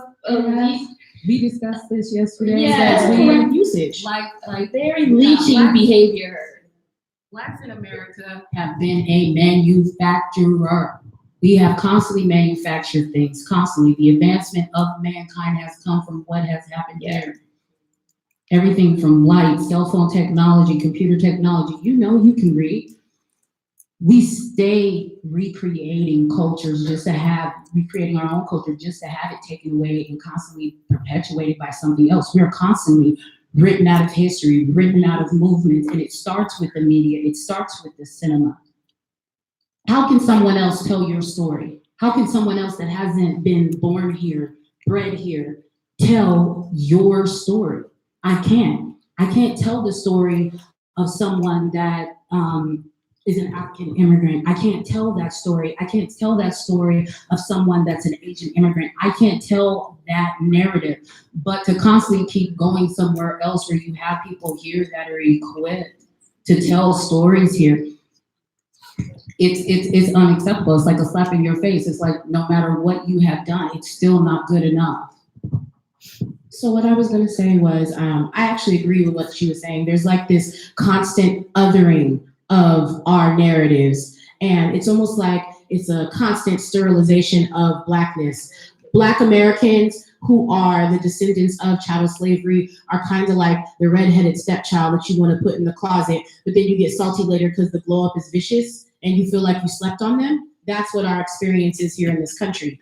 And our experience is extremely unique. So to say that every experience of every diaspora person is the same, that's just a lie. And on top of that, it's a disservice to our unique experience here in this country. I'm first generation American. My family is from Trinidad and Tobago. I'm also Black American. My mother is from here. My father is from Trinidad. When I go to Trinidad, it's like, oh, you Black American? Everybody thinks I can rap. When I tell, and I can, but I don't tell them that I can, right? It's kind of like when white folks ask you to dance and you tell them you can't dance, or when white folks ask me if I know rappers in town, I tell them I listen to classical music, that sort of thing. And so there's like these stereotypes, right? So when I go home to Trinidad, they're like, oh, they parade me around. This is my light-skinned American cousin. She's Black American. She hangs out with rappers. Maybe, I don't know. She does all this stuff. And it's like, now you guys, that's not like, we become like archetypes, right? And then here in the United States, when I tell people that I'm Caribbean, like I'm Afro-Caribbean, then I become like this beautiful, exotic Black woman. Oh, I did notice you have freckles. No, you didn't. Oh, I did notice that your edges were soft. No, you didn't. No, you didn't. And so we constantly have this distancing from being Black Americans. And it happens within our culture. And I like the way you phrased that. I can't remember if it was Seren or Kelly, but it makes us more palatable. It's easier to digest us, right? When we can appear something other than the niggers that you had in slavery, that you raped, and that's why I'm lighter. When you can ignore those things, it makes it easier for us to just be this people of color, kumbaya, colorblind racist society. California, people always say California is a blue state. California is not a blue state. California is a colorblind racist society. Like we move under the guise that racism is something of the past, and that this new concept of coming together, they have this phrase called better together. And it's like, okay, cool, but like, I'm trying to feed my kids. You feel me? So yes, we can be better together, but if we have specific needs that are not being met, that are necessary for our survival, I don't have time to think about working with you, right? If my people don't have access to the resources that they need to survive, I don't have time to think about working on intersectional issues with other communities. So it's easy to other us and erase us from the cultural narrative when you bring in other people who are, yes, they are Black, and no, we are not minimizing their Blackness or diminishing their experience, but the truth is their experience is not that of a Black American that grew up in America. My father, I love him, I love him, I love him, I love him. There's just some shit he don't get. And I explain it, and we explain it, and we'd be like, no, daddy, blah, blah, blah, blah, blah. He doesn't understand. My father was not born in this culture, in this country. He was not culturalized as a Black American. Thusly, he does not understand my experience. And I hate that, but it's the truth. So that was my That's add-on. also not, sadly, not every Black person in America understands your experience through your perception and the eyes they're in. Here's just a bit of, again, old ass history. Okay, so back in the day when I was at UCLA, again, I have to harken back to that, 1968 to 72, the American, National Sociological Association, which was the Black arm of the American Sociological Association, got together and said, look, we see a trend forming, and the trend forming is infants, young Black infants, are now being adopted by white parents. We want to push back on that. We don't think that they're going to get the ideal understanding, socio-political understanding of what it means to be a Black American. They put that in writing, and of course we know that since then, things have evolved in our culture, if you want to look at it like that, and everybody adopts everybody. So to make the assumption, for instance, that everybody has exactly the same understanding of what it is to be an African American or a Black American in the United States is completely wrong. When I say that, I mean we're all subjected to a certain amount of environmental, media-oriented penetration every day. We know that. But I have had students, and I'm just going to say it out, who I was assuming had a certain orientation about being Black. And these students have told me, well, you know, Dr. Jackson, like I was adopted by a white family, and I really am not familiar with all these things you're talking about. They were never discussed. That would actually be transracial, correct? Yes. Yeah. I looked The proper way. Yes. Yeah, and they don't see it. So yes, they may be, but they still have the same skin color, the same, all these. I mean, at the end of the day, if we're looking at race per se, just physical differences, they are Black people, but they don't have this idea relative to anything. So I mean, how it's hard to suss out. We do recognize, yes, everything that we're subjected to as Black Americans, but some people are still curious about what happens to them because they've never had the exposure, the enrichment, the ability to be able to interface with it every day. And that's a whole other different kind of phenomenon. I think that, so I think there's been a bastardization, if you will, of Pan-Africanism. This whole like, well, we're all Black, so we're all exactly the same, which is completely untrue. And I think that a lot of people also they view their own Black identity through the white gaze, which is extremely fucking trippy to witness. Like when I'm talking to somebody and they say to me like, well, if a white person looked at us, they would just see two Black people. So we're exactly the same. I feel like so your whole self-identification is based off of how a white person views you. Like that's wild to me. Or like, if we were, pulled over, the police would like view us as exactly the same. It's like, so that is how you view like yourself, like your identity, your self-actualization as a Black person. And that's not even true. Everybody knows I always bring up Malcolm Gladwell. He's like my favorite person in the world. I tell everyone they need to read Black Like Them, which is an essay he wrote for The New Yorker in, I believe, 1996, where he talks about being a Jamaican Canadian that moves to the United States.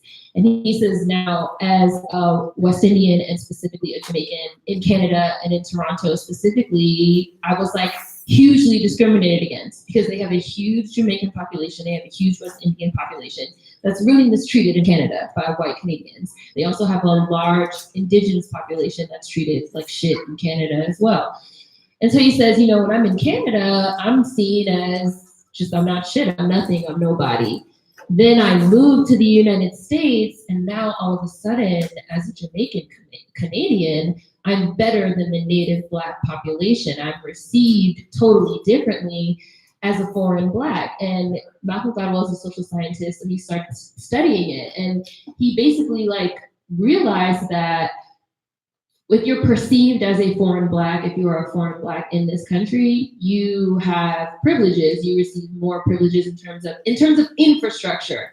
So in terms of education, in terms of jobs, you're going to just get more access because you're seen as better than the native Black population, specifically because you're not a descendant of American chattel slavery. Like that's just the way that the specific anti-Black American infrastructure works. Last year, if not last year, the year before, but I'm pretty sure it was last year, they ended up having a protest at Cornell because Cornell applied for funding and grant money from the United States government to increase diversity on campus of Black Americans. And then what ended up happening was that they over-enrolled continental Africans and Caribbeans, and the Black American, the descendant of American chattel slavery population on campus staged a protest where they were like, you took money saying that you're going to increase the diversity and create opportunities for descendants of American chattel slavery that have been historically locked out of American colleges and universities, and then you over-enrolled first-generation immigrants that were never discriminated against historically in the United States, right? And that became like a huge thing because again, you have this sort of bastardization of like Pan-Africanism where it's like, what the fuck are you Black Americans complaining about? Like we're all Black and we're all being seen the same way through the white gaze. And then it's like, well, we're not being seen the same way through the white gaze. You are receiving privilege actually from the white American infrastructure in a certain type of way. And even, you know, just in terms of our own identity and self-actualization, our ethnicity, our culture, our upbringing, our history, our heritage, all of those things are different and we are different. And there needs to be much more recognition of that within the diaspora really moving forward. And I don't think that it's not just gonna stop, it's not just gonna go away. Again, like Malcolm Gladwell wrote that essay in 1996. And now we're sitting here in 2018, like still having this conversation. It's a historic issue. We have that happen just in our day-to-day lives. And it's interesting when you were talking about that end part about not being seen, they're seen differently here and having access to certain things. I'm curious to know, you had mentioned something, I don't know if I have watched one of your videos or if I read it in your book, I'm trying to decide which one it was, but you were claiming that, well, actually stating, I found it to be quite true. You were saying that even the idea that we're claiming that we're here, we're saying that, no, I'm a descendant of child slavery, is like offensive to continental Africans or foreign Blacks. I don't want to use the wrong terminology, but it's offensive that we're proud to say that, no, I'm not the problem. I was born from that particular situation, like generations from that situation, but I have no shame in that. And you're trying to make me feel ashamed for being political, saying that you're too political.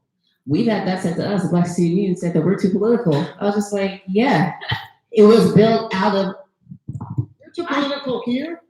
we were told, the Black Student Union was told that we were too political, and I said, well, we need to be because politics isn't everything. And denying that hinders your ability to access a better living standard or better, like, you know, education. So you're too political, I think, whoa, that's interesting, you know, so. I would like to say, like, if you don't, for a lot of y'all are not interested in history. A lot of you guys are not interested in history. A lot of people out there are not interested in history. Historically, if it was not for the BSU, there would be no other clubs of affinity. There would be no Mecha, there would be no UNID, there would be no Japan from Beyond. I'm just using the clubs here. There would be no other infinity clubs. So to be honest with you, we are the tree with the roots and y'all are our branches. So, I mean, I laugh all you want, but no, laugh, cough, whatever. It's historically true. This is something that you can read. The first BSU was created. No, I understand your point. I just wanted to. So I hate to interrupt. But I wanted to say that it's hard for people to understand that Black people are constantly fighting for rights, and it's not just our rights. We're always fighting. We're also fighting for other people's rights too. It's weird when we're fighting for civil rights. Everybody else got it, but we still haven't got it. But I'm just saying, like everybody else benefited from us fighting for civil rights, and then to laugh and like cough or like cackle at that idea, I think, wow. You know, there's a couple books we actually have in our Black Student Union Library that are open for everybody to read. If you cannot find the books in the library here, or you go to the library and actually request those books and actually, you know, read up on that stuff. You know, again, laughing or cackling, I think, wow, is that cognitive dissonance, or is that just intentional?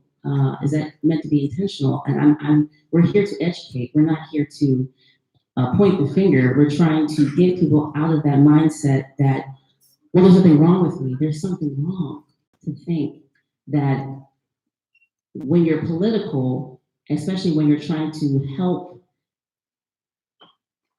not just yourself but others, it's almost, that's offensive. So I just wanted to say that. Oh no, I mean, what you said was, you know, it was well on point, but whether you view it or not, you don't have to agree with it. It's written in black and white. That's facts. It's not opinion. In any meeting that you go to where you're dealing with different people of affinity, the first thing that they result back to is the civil rights movement. The first thing they revert back to is the first affinity group that was ever put on a college campus so that there could be diversity, not just in students, but in faculty, staff, and curriculum. A lot of people make it seem like it was so long ago. It wasn't. I want to say that, like how you said that we're the redheaded stepchild. A lot of the times I think of it as Black Americans are the redheaded stepchild and Big Brother all at the same time. Right, redheaded stepchild, Big Brother, Mammy, like we are just everything. We talked about this yesterday, and I said this previously. I feel like Black Americans are sort of considered to be this endless well of inspiration for everyone and everything, and everyone can just like dip and dip and dip and dip and dip and take and take and take. And yet, stealing ideas. And yet there is also, and that's like sort of the Big Brother aspect of it, of like when we're sort of following, you know, behind Big Brother. Like you brought up how Black Americans fight for things and everyone sort of gets to benefit. Another prime example of that is Brown v. Board of Education, which I'm sure everyone has heard of, right? We talk about how Brown v. Board of Education made it so that the separation of school was ruled unconstitutional, it was ruled illegal. Something that we don't ever really learn in school was that all quote unquote persons of color benefited from Brown v. Board of Education. So like Native Americans, indigenous populations, they were also in separate schools. Asian immigrants, like especially like Chinese, because there were a lot of Chinese Americans, because Chinese immigrants were specifically sort of enticed to come to the United States to help build railroads out west. They were also in separate schools. All Irish, you know, Mexicans, they were also in separate schools. So when Brown v. Board was ruled unconstitutional, that made it so that everyone could now attend, you know, the quote unquote white schools or the good schools. So when you read stuff about like East Asians that are filing a lawsuit saying, you know, well, affirmative action is unfair and you guys are giving Black Americans unfair advantages, it's like, you are only able to go to that school because of Brown v. Board of Education, like because of us. Like it is like it's ludicrous. It's like a wild dissonance. Like if you read Fela Kuti, it's revisionist history. It is like if you read Fela Kuti, so what Fela Kuti says is, you know, we were in Africa and we were looking at the images that were coming out of Harlem, and the Black Americans in Harlem were wearing their natural hair. They were wearing afros. And they had these black, and they were saying Black power, and that inspired us in Africa, right? But you don't learn about that. You have to like really dig deep and learn about how Black Americans' contributions and fights benefit everyone. And I think also when we start talking about political blackness and this idea that sort of anybody can be black, I think there's also a really deliberate aspect of being able to benefit from Black American struggles and fights without having to actually go through the problems of it. So it's like if Black Americans, for example, descendants of American chattel slavery said, well, we need to get reparations for American chattel slavery. And then let's say that we do get reparations. Then it becomes like, well, we were Irish and we were oppressed too, we should get reparations. Well, we were Mexicans and we were oppressed too, we should get reparations. Well, we were, now it's like, well, we have all been oppressed, so shouldn't we all get it? And again, like a lot of that just boils down to like, not everybody want to be a nigga, but nobody want to be a nigga. Everybody wants to benefit off of the hard work of descendants of American chattel slavery specifically because of what we went through specifically in this country. But nobody wants to actually go through the shit. Because who wants to go through that? Right? And then cry and foul or cry, well, why are you getting this advantage? What advantage? Right. What advantage? Yeah. What advantage? Anyone Black ever receive an advantage?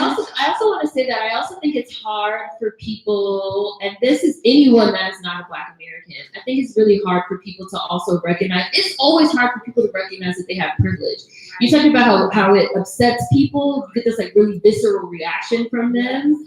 Because it's hard for people to admit that they have privilege. Everything that everyone has in the United States of America is built on two things: the genocide against the Native Americans and the stealing of the land, and American chattel slavery. Those two things, every single thing that every person has in this country, immigrants, white people, everything that everyone has in this country was built on those two things.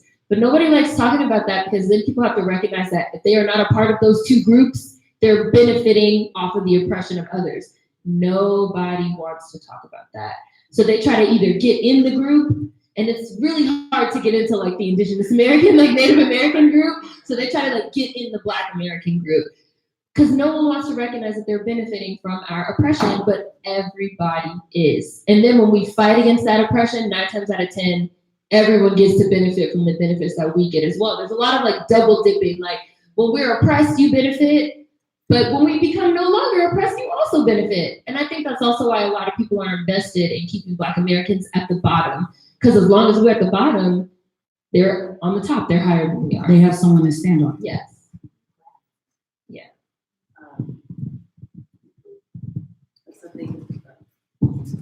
It's people don't want to change the system as it stands. They just don't want to be at the bottom, as you said.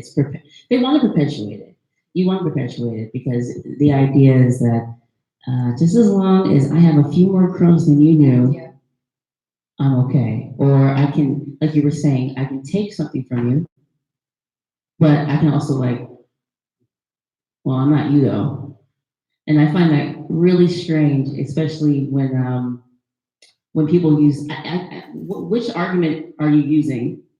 You know what I mean? Like, which argument are you using? Because now you're saying, wait a minute, or I'm oppressed too, but you're not really. And what argument are we using now? It's like every time we disprove one, you want to bring another argument in just so that you can keep saying, well, whatever to it.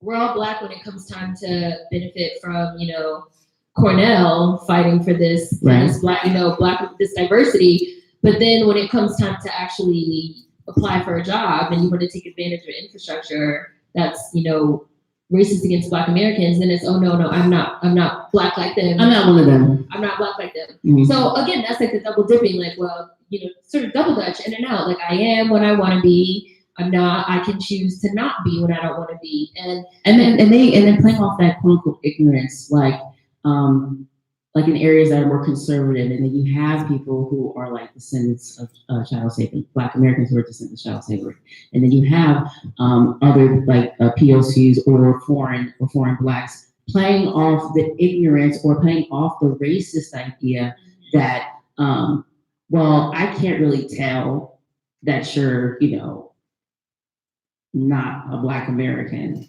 I'm looking at you, yeah, you're Black, so I'm going to associate. That's what you were saying before about how through their eyes, they're saying like, we're white, a white person would see me as just like you, so no big deal until I tell them like my last name. Yeah, right. And it is, and it's like that's sort of the unfair aspect of it also, because for the most part, like Black Americans, we can't be anything except what we are. We can't, as you said before, you can't like, kind of like, you said like jump rope or double dutch in and out of.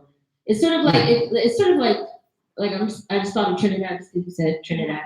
So somebody can be like, well, I'm Black American, I'm an African American. That's what I choose to identify as because I was born here.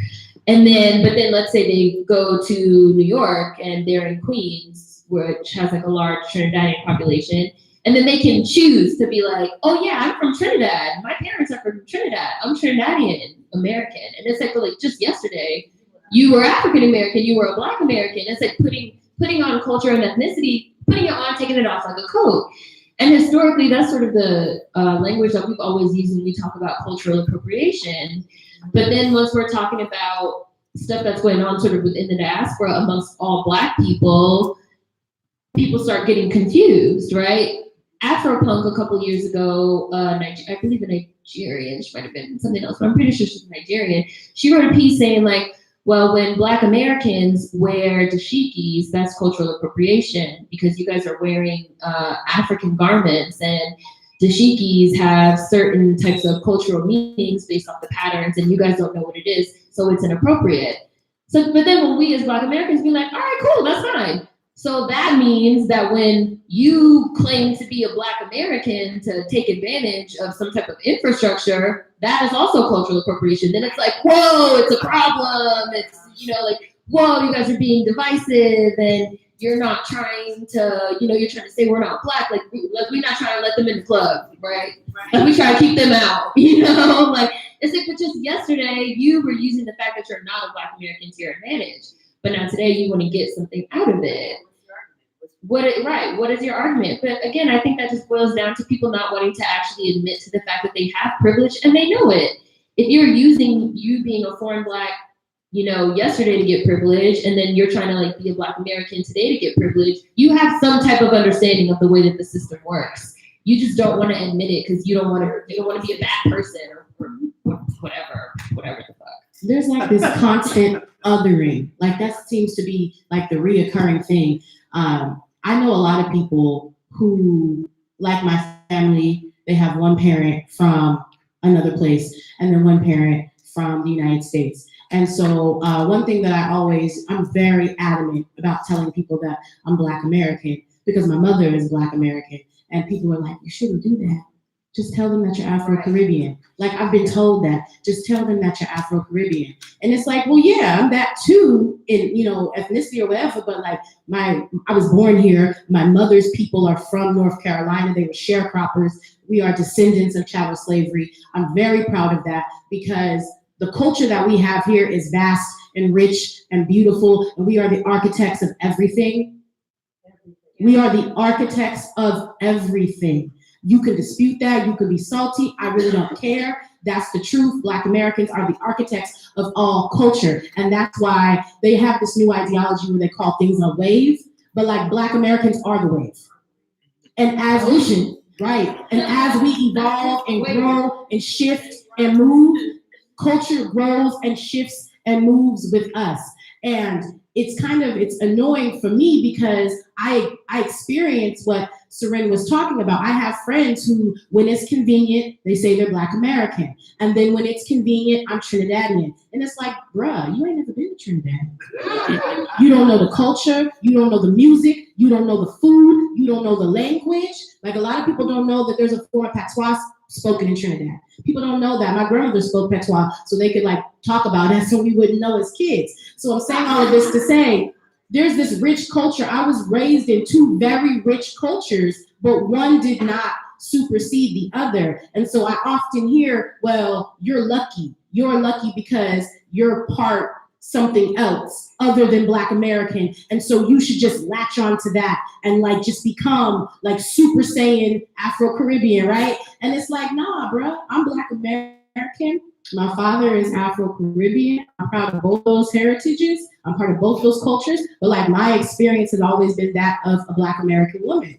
And even more specifically, so now like with the next generation, it gets a little bit more complicated because my ex-husband is Liberian. My daughters are half me. So now they have all these cultures, and I make sure that like every culture gets its due, but I remind my daughters, y'all Black American.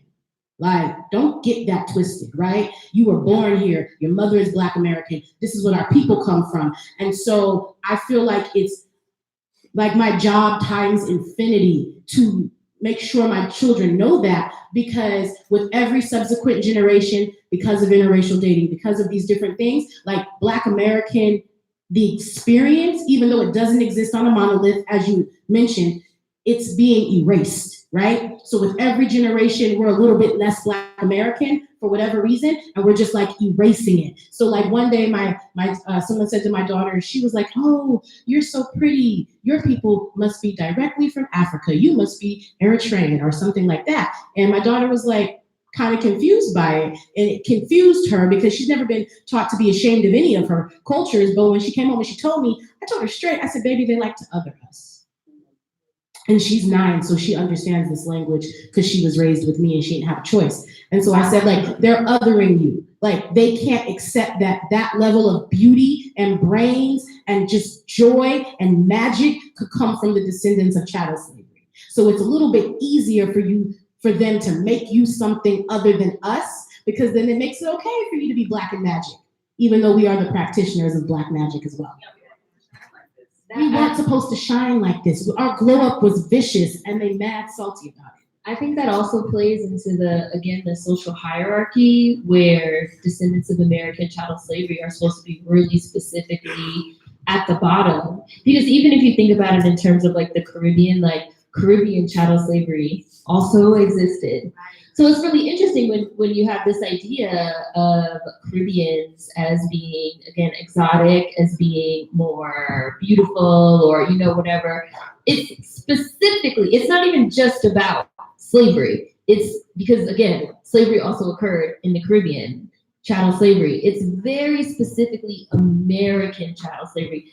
It's something very specific about the hierarchy that puts Black Americans at the bottom, and then foreign Blacks, and then non-Black persons of color, and then white. You're sort of, I don't know if you guys have ever read the book or heard of the book Working Towards Whiteness, but it's part of the social sort of again hierarchy of working your way towards whiteness. So it's like, if you have to be Black, if you insist, you can't be a Black American. Like, you cannot be a descendant of American chattel slavery. You have to be something else so that you can be other, so that you can be exotic.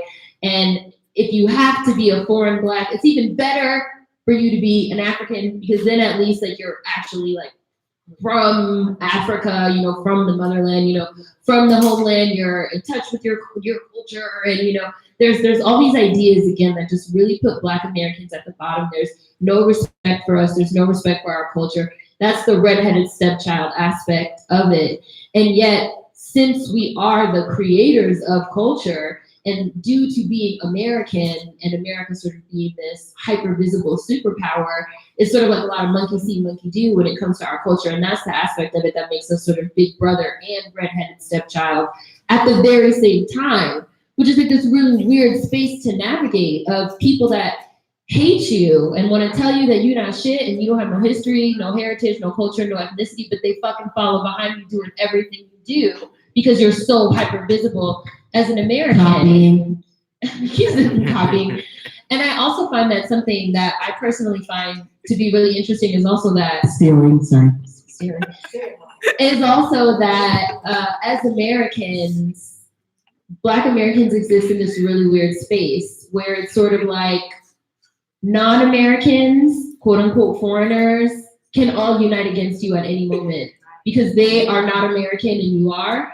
And then you also have people that are non-Black, be it white people, be it non-Black persons of color, that can unite against you at any moment because of anti-Black racism. So Black Americans have to navigate spaces in a really particular way because it's just like at any moment, everyone could turn against us. And we always have to like be looking over our shoulder, which again is a really sort of weird space to be in at all times. And I also want to say in terms of the dilution of Black American culture, a lot of that is also really specific to where you live. Like if you live in a coastal city, as I like to call it, if you live in California, if you live in New York, if you live in South Florida and certain places, yeah, you're coming across a lot of like Black immigrants every single day. You're coming across people that are intermarried, like one of their parents is this, one of their parents is that. If you live in Alabama, probably not so much.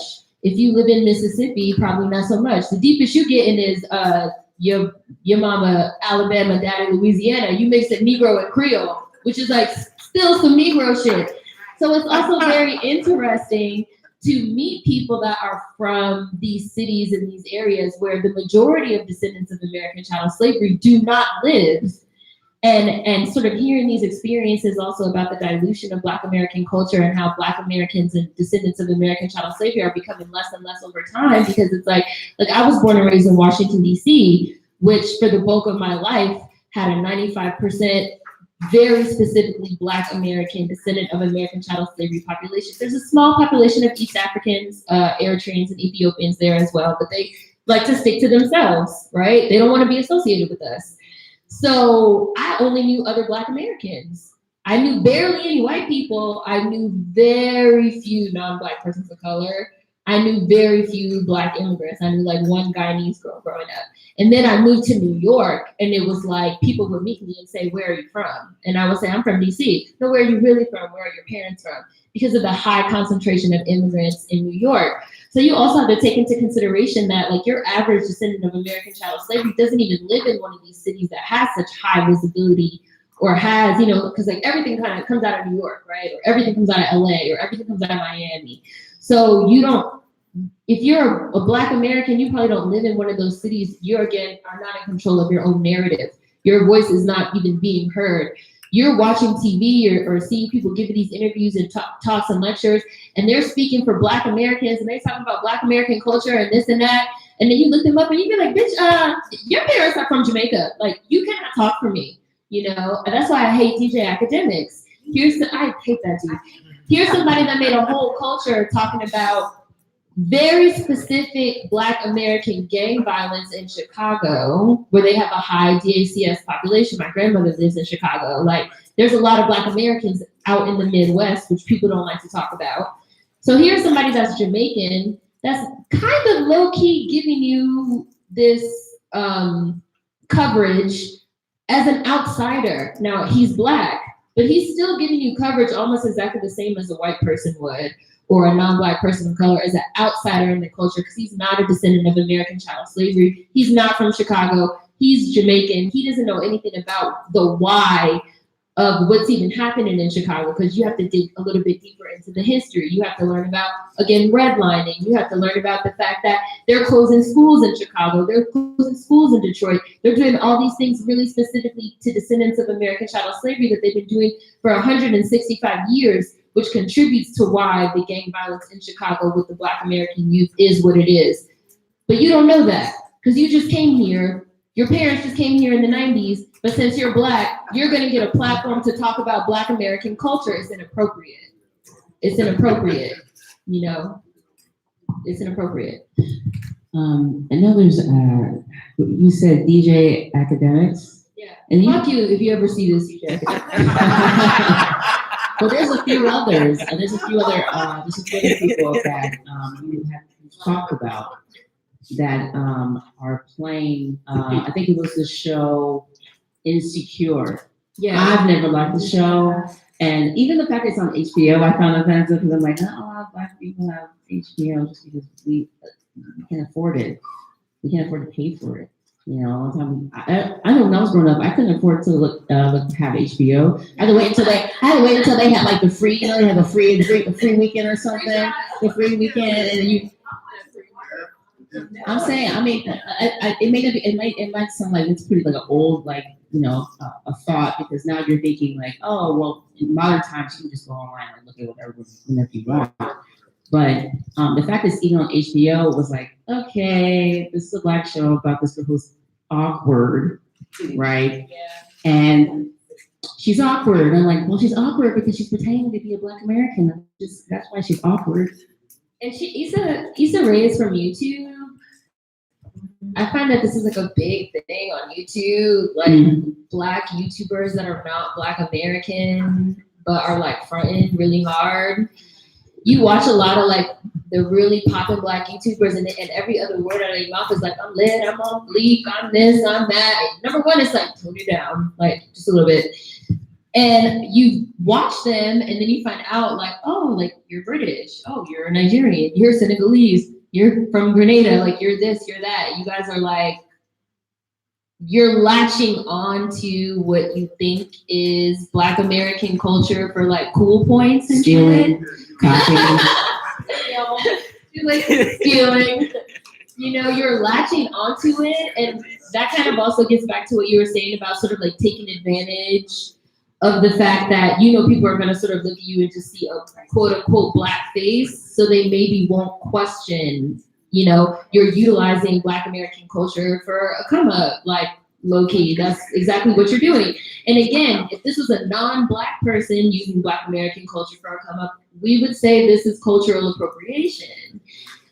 But when we're talking about it within the diaspora, it becomes a little bit more confusing for people. I have a lot of respect for Issa Rae. As a YouTuber, she worked really hard on YouTube. She was on YouTube for like 7-8 years, like grinding it out, doing Awkward Black Girl, and doing other sort of content before she got picked up by HBO. But like Insecure is not Awkward Black Girl. Like Insecure is really sort of like their interpretation of Black American life, you know, in LA. And it's like Issa is like half Senegalese, and like the other chick, Molly of On Orgy, is like Nigerian, and like Amanda Seals is like Grenadian. And it's like, your cast is like all foreign Blacks. Why don't you make a show about that? Like, why don't you make a show about being like first generation immigrants? Like, why do you have to have a show about this like very specific sort of like Black American quote unquote LA experience? You're doing that, but if I may interject, yeah, Issa Rae is my godchild. She was actually born and she was actually born and raised in South Central Los Angeles. Her mother was my best friend in college, if I may say. No, I have to say this, and really, yes. The noise in the back of people clearly we offended somebody. They're like, oh wait a minute, we got to jump in.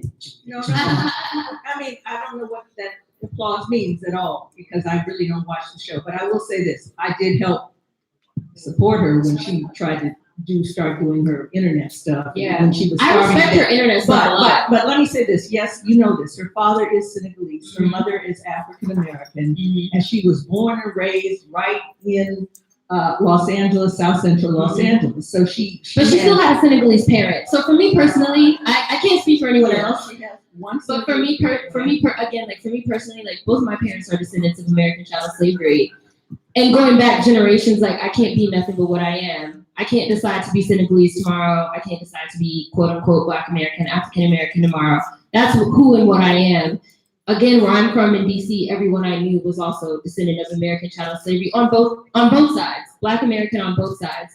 My ex is from Alabama, went to Alabama. Everybody you know there is a descendant of American chattel slavery, Black on both sides. So I do also feel like that once you start introducing, you have a Senegalese parent, you have a Trinidadian parent, you have this parent, you have that parent. That's an introduction of a different type of culture. That's an introduction of a different type of upbringing. That's an introduction of just, it's different. The history, the heritage, the ethnicity, that's different. And that is not something that all Black Americans, descendants of American chattel slavery, are growing up with. And like, no one's gonna convince me otherwise. Like, I'm not saying that you're trying to convince me, but like, no one's gonna convince me otherwise. I think her having a Senegalese parent matters. I think it had an impact on her upbringing. And I feel like, again, especially when we're talking about people that, especially when we're talking about people that have like parents that are from the continent, I tend to give a little more leeway to Caribbeans because Caribbean chattel slavery was a thing. I especially give a lot of leeway to Haitians because when we're talking about uprisings, Haiti really was the first. So, but when we're talking about people that are from the continent, yes, there was colonization, which is a different beast. That is its own beast. That is a different type of thing. So not to take away that colonization occurred and what that meant, but like colonization and let's say like South African apartheid, that's something different than American chattel slavery and Jim Crow. It's different. It's different types of racism. It's different types of white people. It's different types of racial slurs. Like the ethnicity is different. The culture, the heritage, the history, what happened is different. So like we're talking about Issa Rae. her having a Senegalese parent is going to have an impact. And I believe she visited Senegal as a child as well. That's going to have an impact. You're not going to look me in my face and tell me that Issa Rae had the same experience as a full DACS living in South Central. And I lived in LA as well. And my question is, just to play devil's advocate, does it have to do with the fact that she has parents who obviously come from two different continents, or is it more relative to a kind of socioeconomic status and exposure, and maybe a global exposure? The global exposure, yes. I wouldn't say the socioeconomic exposure. Again, I'm gonna talk about growing up in DC. DC is like really a different type of place, which I did not know until I left there. Like DC, as I said previously, DC is I want to say is, but no longer. It was like 95% Black, right? So DC had Black people of every socioeconomic background. There was like wealthy people in DC, like they had Jack and Jill, which they still have, which is like a Black country club, sort of. Like if you meet somebody in DC and they say like, oh yeah, I'm a Jack and Jill, you'd be like, oh, I already know, like you got some money, your parents probably got some pull, but they're Black American, they're descendants of American chattel slavery. But it's just like, oh, I already know. Oh, you went to Sidwell Friends, like, oh, I already know. In DC, the thing is like, oh, where are you from and what school did you go to? That's like the thing. So you can meet all different types of Black Americans that are rich, that are poor, that are middle class, that are homeowners, that are business owners, that all these different things, but we're still all Black Americans. And there was just it wasn't about like the socioeconomic status or the class status. We had Black American politicians, just every type of Black person that you could ever think of, we had there. But her having a global access to a more global perspective, and not just something she was watching on TV or reading about in books and magazines, something that she had in her home, I think will make a difference in her upbringing. And I feel like it translates into the food you're eating. It translates into the music you're listening to. It translates into we're talking about culture now, right? The cultural norms, the cultural upbringing. I don't obviously know her parents, but for all I know, like her mom might say yes to something, and her father might say no to something for a cultural reason, due to the fact that mom was a Black American, dad was Senegalese. That is something that's going to make a difference from a global perspective and a cultural perspective, not a socioeconomic perspective, I know colorism gets brought up a lot. So like, not like even a colorism perspective, light skin, dark skin, or anything like that, but just the fact that you have a foreign parent, they're going to give you a foreign perspective. And that's a different perspective than somebody that both of your parents and your family has been in the United States for 500 years. It's a different perspective. And I feel like that also influences her work. Okay, just for devil's advocate. Yeah, I love a devil's advocate. What happens when you're an African American born and raised in the United States, and your parent, one parent, you may not be certain about whom the other parent is, but one parent then occupies a kind of global position, so that there's kind of a blurring and a blending of many different nationalities, countries, ethnicities, and groups. Like a diplomat, or like, yes, if let's say your parent, let's say your parent is a diplomat, actually. Okay. But you have, you're presumably rooted ostensibly in the United States, but you get this opportunity to have a kind of again, global perspective. How do what part do you parse out? What part is authentic? What part is blurred? What part is integrated with something else? I mean, in other words, what I'm saying, it seems very difficult these days to be able to extricate one particular part and hold it up as being genuine and different from some other part. I would say that for your average Black American, it's not difficult, though, because that's what I mean when I say like your average Black American doesn't have these. My question is, who is that? Your average is more. born and raised in Compton, California, but I don't know who that is anymore. But that's what I mean when I say that when you're from California or when you're from Florida or when you're from New York, when you're living in places that have a high immigrant population, you have a skewed perspective. Because you say like, well, who is your average Black American? Who is your average descendant of American chattel slavery? Your average descendant of American chattel slavery is just that. They're a descendant of American chattel slavery on both sides. 9 times out of 10, they probably live in the South or the Midwest, which is a place that they most likely moved to as a result of the Great Migration. And of course, you have some that also moved up into the Northeast. New York, Harlem, obviously comes to mind immediately. But for the most part, people that live in, I always say California, Florida, New York, skewed perspective. A lot of descendants of American chattel slavery specifically do not live in these places.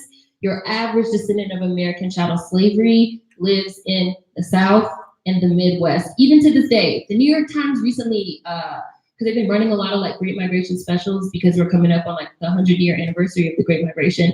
The New York Times recently like ran a whole series of like graphics, I guess, where they studied where your average descendant of American chattel slavery lives. And still to this day, the bulk of descendants of American chattel slavery live in the South and the Midwest. So when you're growing up in California and you're surrounded by foreign Blacks, you know, Black immigrants and Southeast Asians and Filipinos and Mexicans and East Asians, Japanese and Chinese, you have a skewed perspective because that's your perspective, not to say that it's incorrect or anything like that, but your average descendant of American chattel slavery, which is how I define Black American, is not having that type of perspective.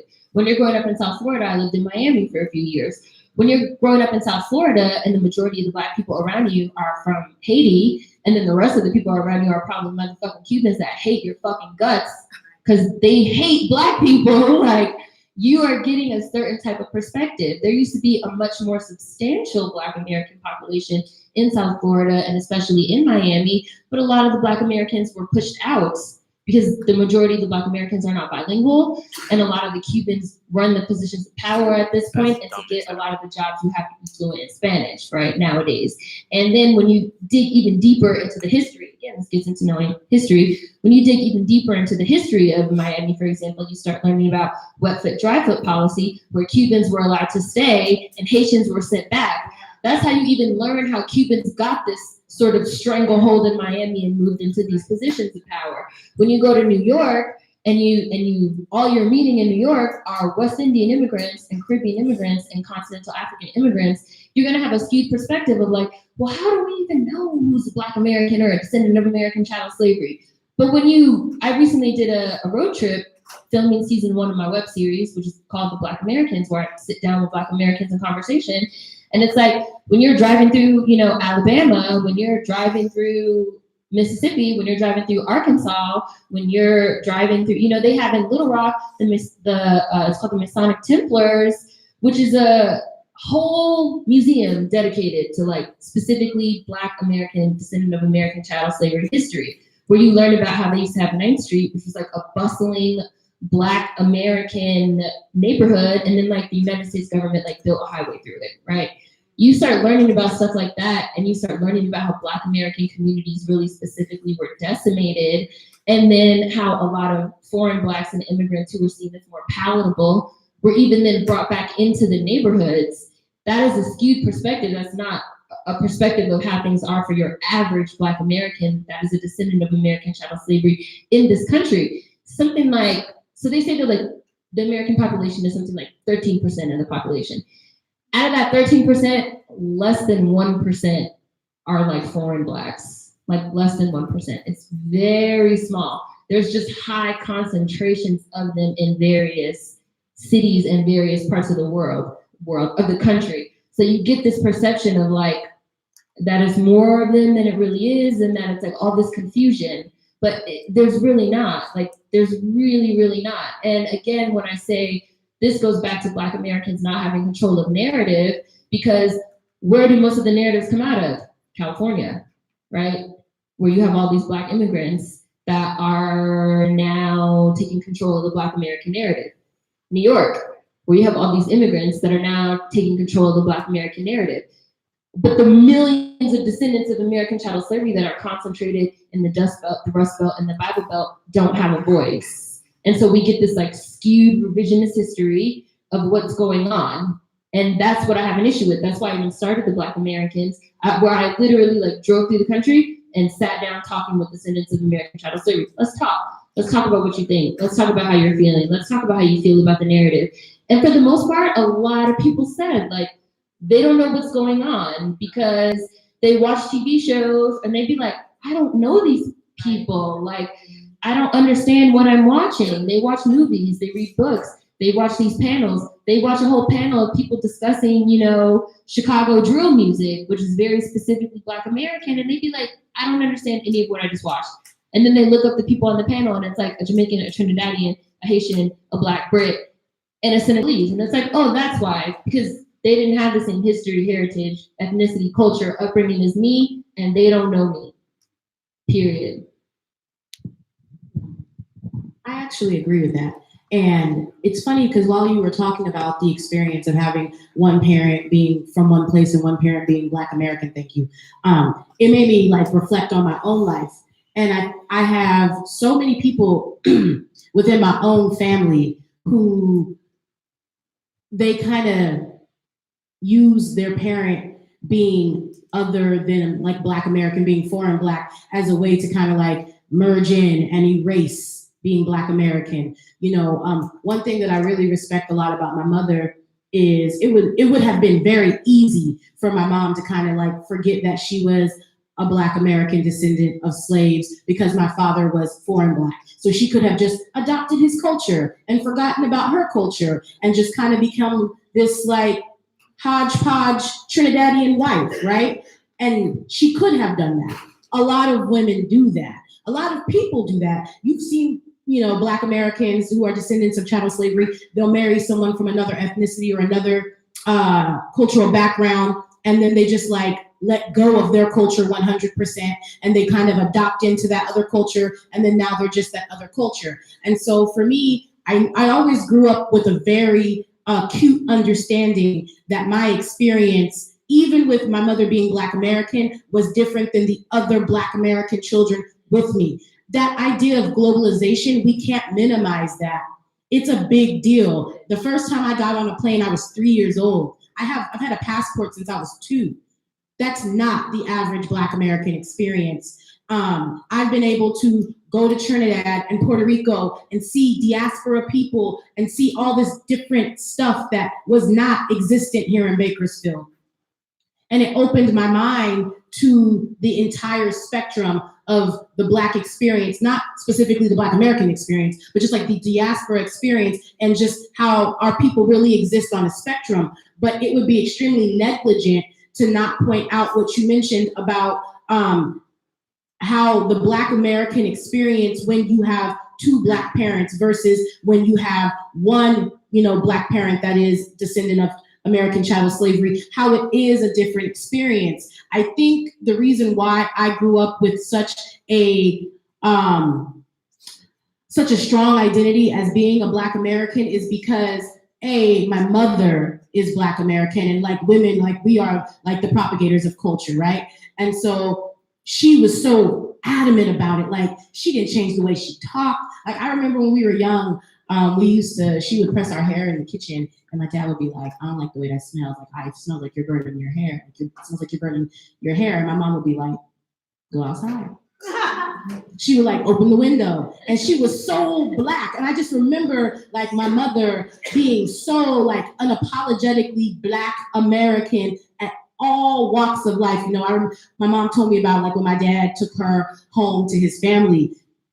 You know, I'm not gonna put my family business out there, but and my mom was like, Ann, you can catch these hands. And now she gets along with my aunts just great. But she was so adamantly herself that it was kind of no choice but for us to grow up being that too.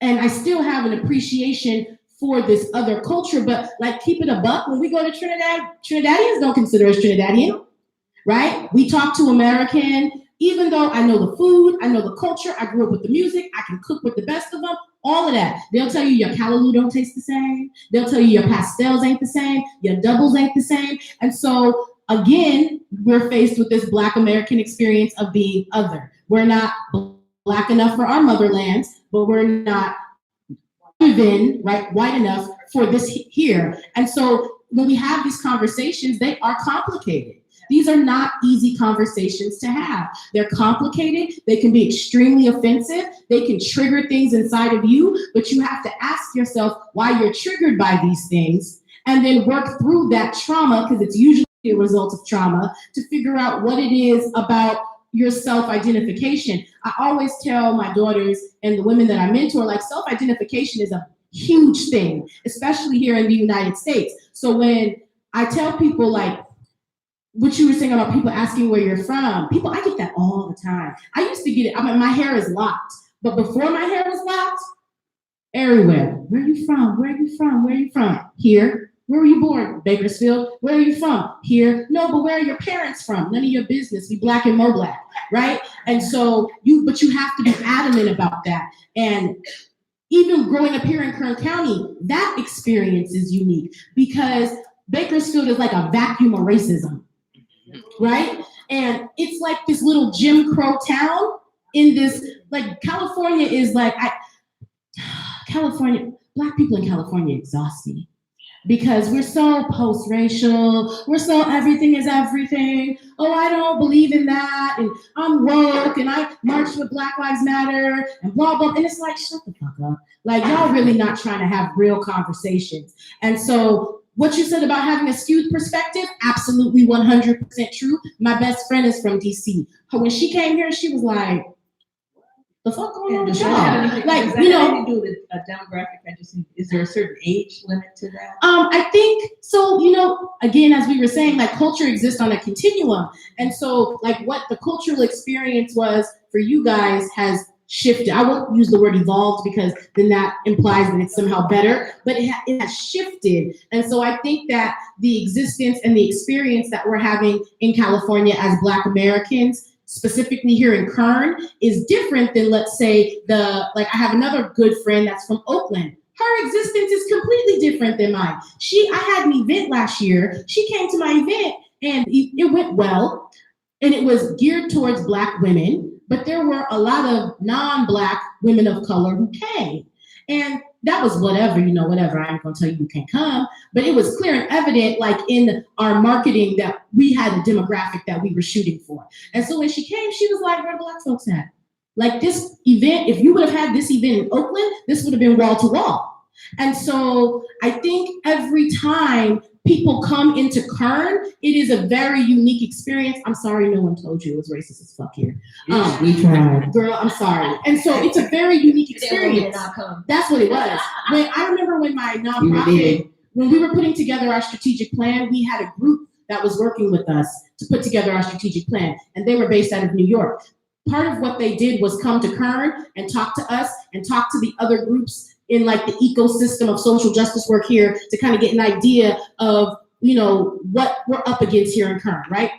And I took them over to the Village Grill. And I'm sitting there, we're talking, I'm looking like this, they looking the way they look. And one of the sisters, she's a trans sister, she leans over and she was like, is it always like this? And I was like, always like what? And she was like, everyone's been staring at us since we've been in here. I looked her right in her face and said, oh, Bakersfield racist as fuck. And I just kept talking. And she was like, but that's not normal. And I said, oh, no, I know. But what I explained to her was, yes, it's not normal. And yes, we constantly combat it. But there's, like, a certain level of acceptance that Black people here in Kern and in California have for racism, because it's almost like that's just the way it is, and we just have to accept it. And so then when you buck against that, then you're considered radical, you're considered extreme, you're considered too political. There's been places that I'm barred from speaking here in Kern County. Like, I'm barred because I went, when Sister Tatiana Hargrove was attacked by the canines and the police dogs, I spoke at her rally, and I called the police department the oldest terrorist group in the United States, and I called them domestic terrorists, and I said they were slave catchers. And it's on YouTube. And, like, after that, whenever people would try to bring me in to, like, do public speaking, and this is in the Black community, right? This is not non-Black people. When people would bring me in, they'd be like, no, don't bring the girl in with the head wrap. She gonna say some shit, you know? And that's just kind of the culture here. So even being a child of descendants of American chattel slavery here in Kern, your experience is going to be different than that of a sister from DC who grew up with a lot of descendants of American chattel slavery. We have, even in Kern, we have like this otherness. People are really off put by the fact that my group like only works in Black areas and does Black shit. They're like, so what about intersectional? What the fuck does intersectional mean to me when my people don't have access to groceries? Like, what do you mean intersectional? That's a privilege. To be able to work on intersectional issues is a privilege. Like, let's say you have a child and I have a child. I'm not gonna go to your house and feed your children before I feed my children. I will be considered a negligent mother. So then now why would I go to another community to help them fix an issue that has nothing to do with my immediate existence when we're trying to survive? So the thing about it, even within community organizing, we have to decolonize privilege. Being able to work on intersectional issues is a privilege. And so a lot of times Black organizers, we get hit with this idea of, you guys are nationalists. You don't want to work with other races. It's not that we don't want to work with other races. I'm worried about my fucking self. I have to survive and live and have access to resources so that I can give a fuck about what's happening to you. And so I thought about all of that. For a long time, we've been denied it. We've been denied it. Quick, can I say that like intersectionality, that's like another thing, sort of like Pan-Africanism is like really bastardized. Yes. Like intersectionality is like a term coined by a Black woman, Kimberly Crenshaw. By a Black woman, yes. Who basically the whole point of intersectionality was supposed to be like, you know, it was supposed to talk about how the differences of identity and the way that they can intersect in one person. Like, I'm both Black and a woman, right? So I have to deal with issues of being Black as well as issues of being a woman. That's intersectionality. It's not like, come fight for my white cause first. That is not intersectionality. That's not intersectionality.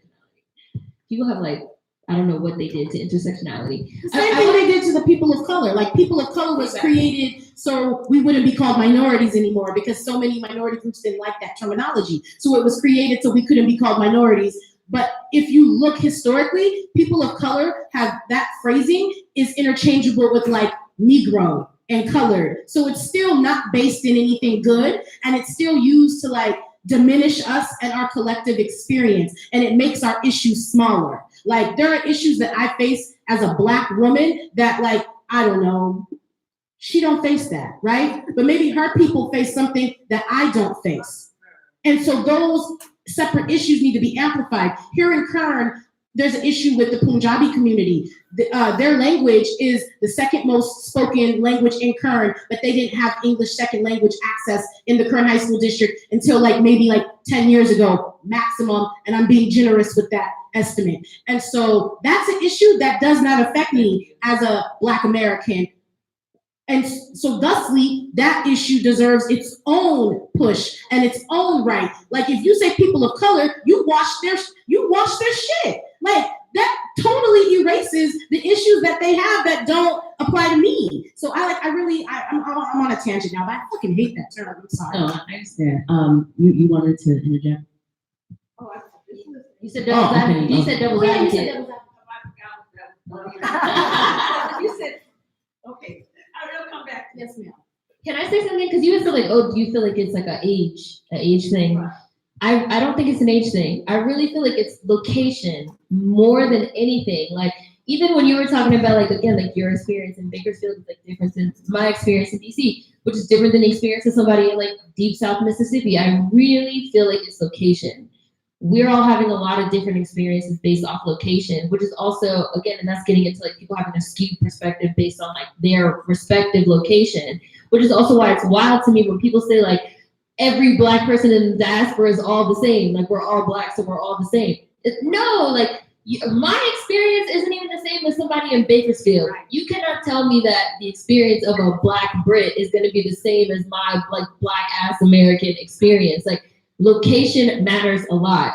Just like how you said the globalization aspect of it matters. I don't know what the opposite of that would be, localization. Americanization, since we're here in America, like the localization aspect of it really matters when we're talking about, again, differences in upbringing, ethnicity, and culture. It makes a huge difference. And even when we're talking about experiences of descendants of American chattel slavery, it makes an even huger difference. I did an episode of Black Americans in Pittsburgh. Shout out to Paul if you see this. And I was sitting down with this dude named Paul that his whole family has been in Pittsburgh for like 5 generations.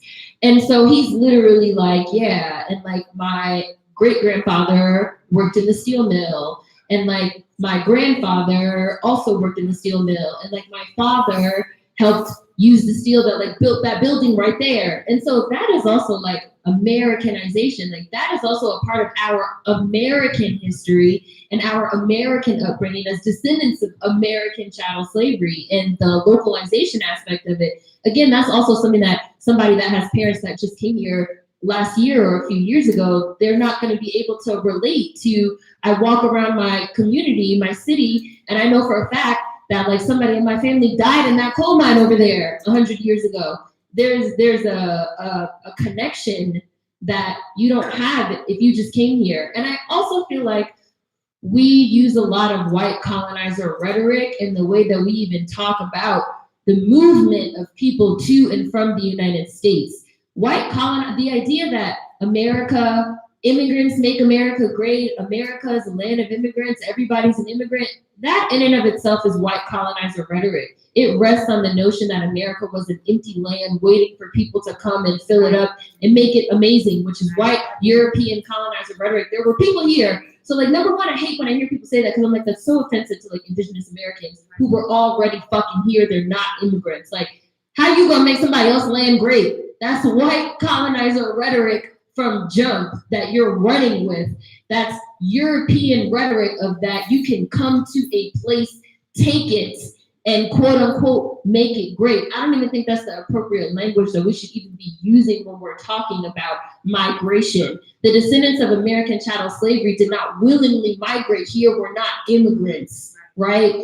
Again, if you're not part of those two groups, indigenous Americans or descendants of American chattel slavery, you're benefiting from white colonizer rhetoric, period. You're benefiting from the genocide against the indigenous Americans, period. You're benefiting from the oppression of descendants of American chattel slavery and American chattel slavery as a system, period. And that's something that people don't like talking about and they don't like dealing about because it's really, really, really uncomfortable. And again, once we start getting into localization, if you were able to come here in the 80s and 90s and move to Pittsburgh and benefit from pre-existing infrastructure that Paul's grandfather died in a steel mine, you're benefiting, period. Nobody likes to hear that. And again, I think it's local. It's about localization. It's about where you're from, where you are now, how you got there, the movement.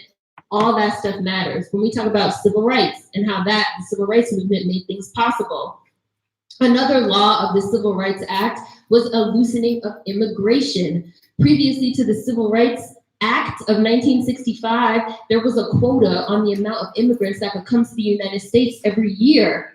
Descendants of American chattel slavery fought so that, I don't want to say unlimited, but like a far larger number of immigrants, and especially Black immigrants, could come to the United States because we wanted Black immigrants here to help us, to increase our numbers and to assist us in working against the system of racism and white supremacy. So again, it's ludicrous. It's almost like a spit in the face that then foreign Blacks come here and they take advantage of the white supremacist system and infrastructure and use that against us because they know they're seen as foreign Blacks and they're able to take advantage of that system. You're only here because we wanted you here. And again, that also goes for non-Black persons of color immigrants. You're only able to come here because Black Americans fought for a loosening of immigration. You're only able to attend to white schools because Brown v. Board of Education made it so that separate but equal was illegal. Everybody's benefiting.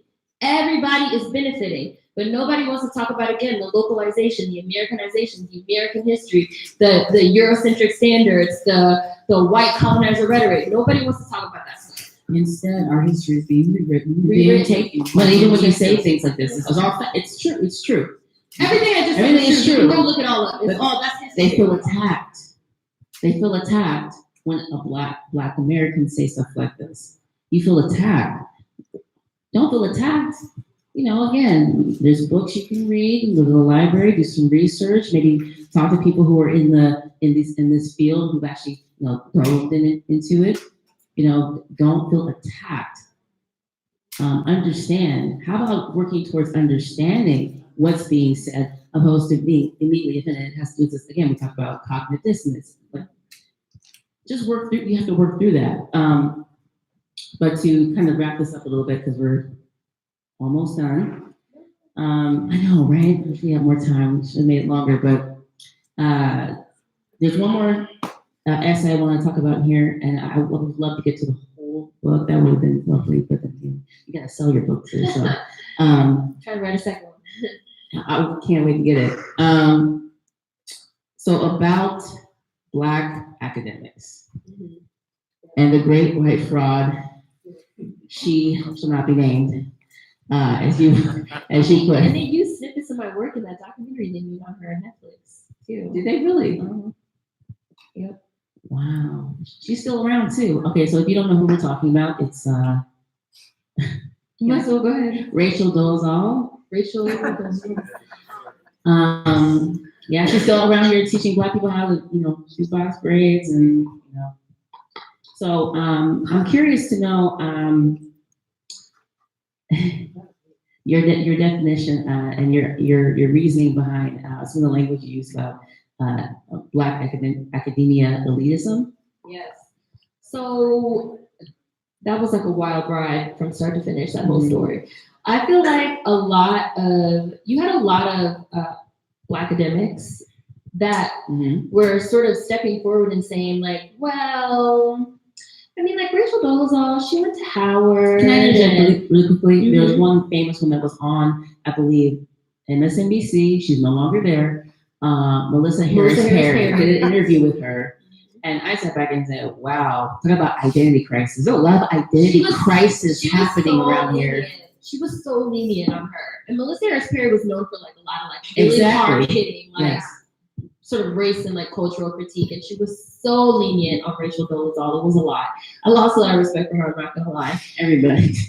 But you had a lot of like Black academics that were sort of stepping forward and being like, well, you know, she went to Howard and you know, she got this degree in like African American studies, and then she like went and got like a master's, and then she, you know, she's doing the work, and she was teaching Africana, and she's teaching politics of Black hair, and she starts working for the NAACP, and she like works her way up to the top. And so there was a lot, and so why can't she be Black? Like, why doesn't she get to be Black? She's earned it. She's attended all the classes. But she's not Black. So why am I not white? Right. So it's like, so can I take like Caucasian studies and become white? Can that happen? Well, we do Caucasian studies since we hit school. So why are we white? So why are we not white? Like, where are my white privilege? Like, I love Charmed. Where is my white privilege check? Right? I love like Roswell and like a bunch of white people shit. But where? She even faked. She lied. She lied about like getting letters about being threatened by the fact that she staged hate crimes. She staged hate crimes, which was part of how she staged hate crimes. She staged hate crimes, but she's being awarded by Black people, and now people are coming at Jussie Smollett about how he apparently staged something, and he's being like thrown up by Black people and other people, and I'm thinking, wow, so Rachel Dolezal, who's a white woman, telling you that she had Black experience when she didn't, telling you, lying to you, telling you that transracial means her definition of transracial, which it does not mean. And yet Black people are getting mad at Jussie Smollett, which is my friend, and people come to my office, ask me questions. I'm like, I'm not giving you any juice. No, it's not happening. Personal responsibility. Like, it's my personal responsibility. But still, it's interesting, right? This Black guy versus this white woman who lied.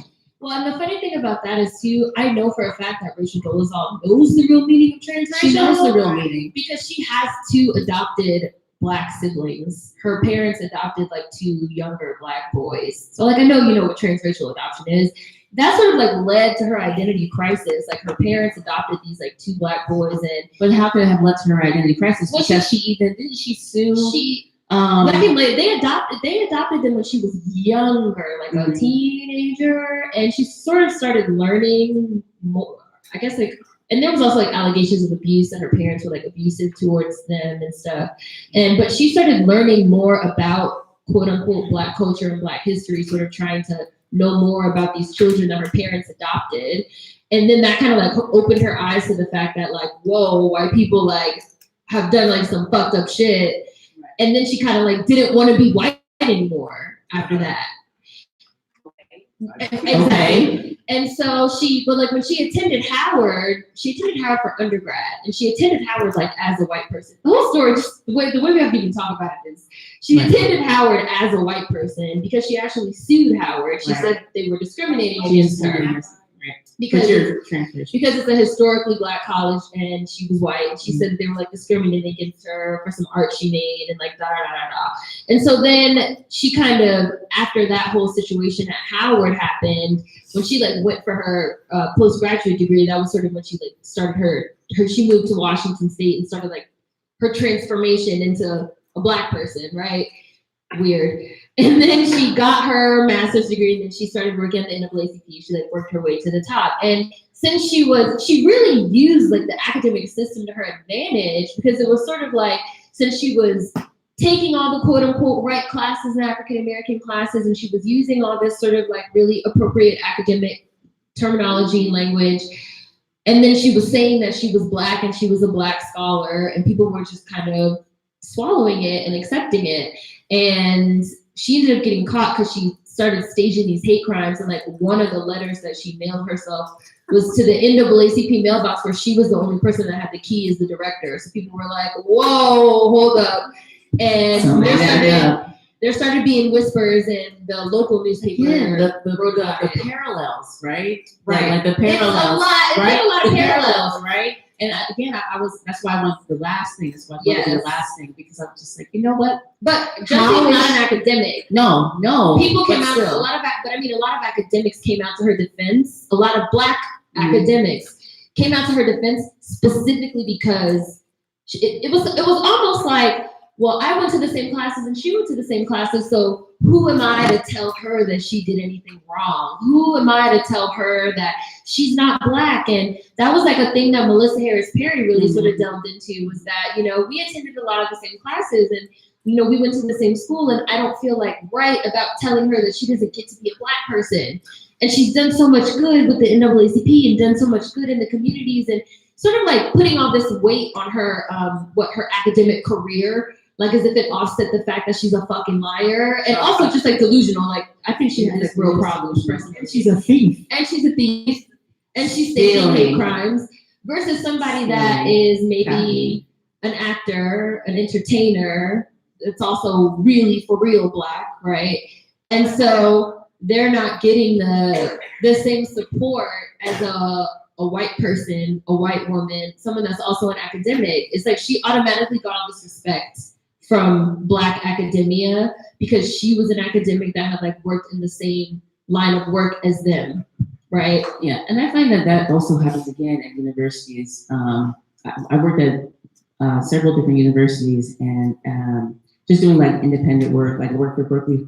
I've done like marketing work for Berkeley, and we were having this really cool conversation in the marketing department about, isn't it weird when you don't have a degree, they're like, oh, you don't know shit, but then they still want to like take your ideas, like they'll have conversations with you and be like, oh, that's very smart. Like, oh, why aren't you going to school here? How come you can't get it? Maybe because it's expensive and I don't have it. Right. Or maybe I don't have the access, or I can't come here, or I can't take that sacrifice. Maybe I have to have a job, take care of my family, right? And I can't go here or do this. And I mean, it's true. Maybe it's a business. I feel like that just gets into the weight that we put on academia, and it weighs more. It weighs more, and especially white academics in Black spaces. So people eat it up. They love it. Like, oh yes, like mass is interested. Oh, like I feel so validated. Like people feel validated by that. People feel validated by the academia. They feel validated by white academics in Black spaces. I've had Black professors tell me, "Who are you? You're a staff member." Oh, meaning like because I don't have a PhD or something, that my opinion or my contribution is not valid. or there's like, or it's like, oh, shame on you, or how are you doing this, or oh, there's something bad behind what you're doing, because there's no way, because you're not like me. So you're not standing up to their standards, or what they think is their standard. But that goes back to respectability politics. It is a part of this respectability Yes. politics. It goes back to the idea of respectability. Thank you. It goes back to the idea of respectability politics. I'm faced with that a lot because, like, I'm a college dropout.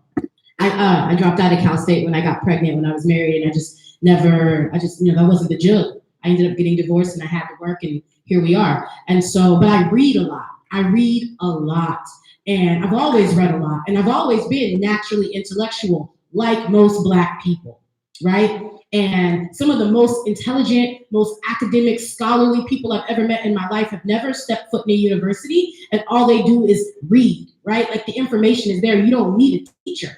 I mean, obviously, if there's careers you want in academia, or there's something that you want to do, and academia is the gateway to that, I'm not bashing it. But we put a lot on academics in the Black community, and that goes back to respectability politics. You are not successful unless you appear more white. You become more white when you get these degrees. It now validates you and gives you a space where your opinion matters, not just in the Black space, but like in totality of society. I get asked a lot, where did you graduate from? Because I do a lot of public speaking now. And so, and then I work for myself. So they see a Black woman, I'm 34, I got 2 kids, and my children are extremely well behaved. And one of my daughters have locks, the other one has like a bomb-ass afro, and we just like Black as fuck. So when people see us, they're like, where did you and these beautiful, magical Black babies come from? So we can now claim you, because that's why they asked what college I went to. So they can now, in their mind, say, okay, she went here and that's why she's this, right? So when I tell people I'm a college dropout, I'm a single mom. When I got divorced, I was on welfare for like a year. Then I worked at Nestle in the corporate office. Then I kind of like saved my money. I started my business that my brother is over there vending. Shout out to Glitter and Goon. And then I started then we created a grassroots organization. And I was the executive director for 3 years for free, you guys. And then now we got funding because we were able to write a really good grant, and now I'm on payroll, and I'm just out here just working it out. That blows their mind. How can you be this intellectual, this well-versed in the cultural landscape of life and not have a degree? And on top of that, you openly say you don't care about having a degree. And on top of that, you don't code switch. I don't code switch. And I'm happy we were allowed to cuss here because I was hella worried. I asked Alex, so can I talk how I usually talk? What's the deal? Getting in trouble, right? What's the move? Can I speak how I usually speak, or do I need to find better words? And Alex is you can talk how you usually talk. And so I don't code switch, and I'm very proud of that. And because you're gonna get far, you're gonna get me, and I don't feel ashamed about that. But a lot of the reason why we feel the need to code switch, and I'm not bashing those who do, because I understand you got to keep your job and feed your kids, but even that is horrible, that you have to code switch so you can keep your job to feed your kids, right? Or we have to minimize ourselves and our experience so we can feed our children and keep our jobs. And so— Can I interject? Yes, go ahead. I agree with you, and I think, again, education isn't always proper. It's not, no, I'm just saying education itself is always proper. People are going to curse, people are going to get upset, they're going to yell, they're going to, especially when you're trying to break through certain ideas, there's going to be anger involved because you're telling them that, exactly, it's not lining up properly. So telling people, oh, you can lose your job because you curse. People be doing worse stuff and keeping their jobs, but because I cursed and I, offended your sensibilities, I'm about to lose my job. You better write something better up. I also, go ahead. I was going to say, I also feel like a lot of Black Americans have a lot of trauma around agricultural work, around farm work, around trade work, around domestic work, and really understandably, and this is getting into when we're talking about a lot of the weight that is also put on academia and education, in our communities, specifically of well, you're going to go to school so you don't have to clean houses, how my mom had to clean houses. You're going to go to school so that you don't have to be a janitor and mop floors, how my father had to mop floors. You want to go to school and get an education and get a degree so that you don't have to be a sharecropper, like how my parents were sharecroppers. And But it's again, a different form though now. It is a different form. And I don't agree with that. I'm just saying that's a lot of enslavement. Remember we were talking in the car yesterday, and I was playing with my sister, and she's working on her PhD, and she's incredible. And she's talking about the experience that she had with a woman who, like, she was saying like, oh, I could never go to like DeRide or Phoenix and then be over like a directing position. Right. I actually have to go to a school that is like recognized, it's like ranked to be in this position. And she was saying that from her perspective, that this woman was kind of like laughing or kind of saying, isn't it cute? Like my assistant has a degree from Berkeley, has a master's and now a PhD program, and look at her. Isn't that cute that she works under me? Yeah. White lady. Of course. Isn't that cute? Like a little pet, like oh, isn't that cute? Like isn't that cute? You guys look here. She's going to her PhD program. Isn't that precious? When big dollars is spent for this, like validation, we spend so much time trying to have our either intellect, our ideas, or the things that we create or come up with validated, whether it's by our own or by others. We are a slave to validation in more than one ways or another, unless you like me and you like to fuck it, just get it what it is. You either gonna love me or you gonna hate me. I mean, I'm not here for you. I'm not here for you. And the minute that we get into our heads that we're not here for someone else's consumption or for some other thing, that you're here for the advancement of yourself, your mental and intellectual self, to set yourself free, you still gonna be enslaved. You're gonna be enslaved one way or another, whether or not you were born here or you weren't, because you not only bought, but you're perpetuating and subscribing to the same system that, guess what? It don't work, or it works too good, which is why people have a hard time of breaking free from that particular narrative. Okay, so really quickly, we're going to take, in the last few minutes, we're gonna take a couple questions for Seren. Thank you to everybody on panel. Thank you, Dr. Jackson. I'm so glad you came. I thought you were gonna ghost us. I thought you were like, nah, I got things to do. You did great. Dr. D. Stockings, I'm so happy you came. I know you like to have clinical. You can do a whole bunch of stuff running around.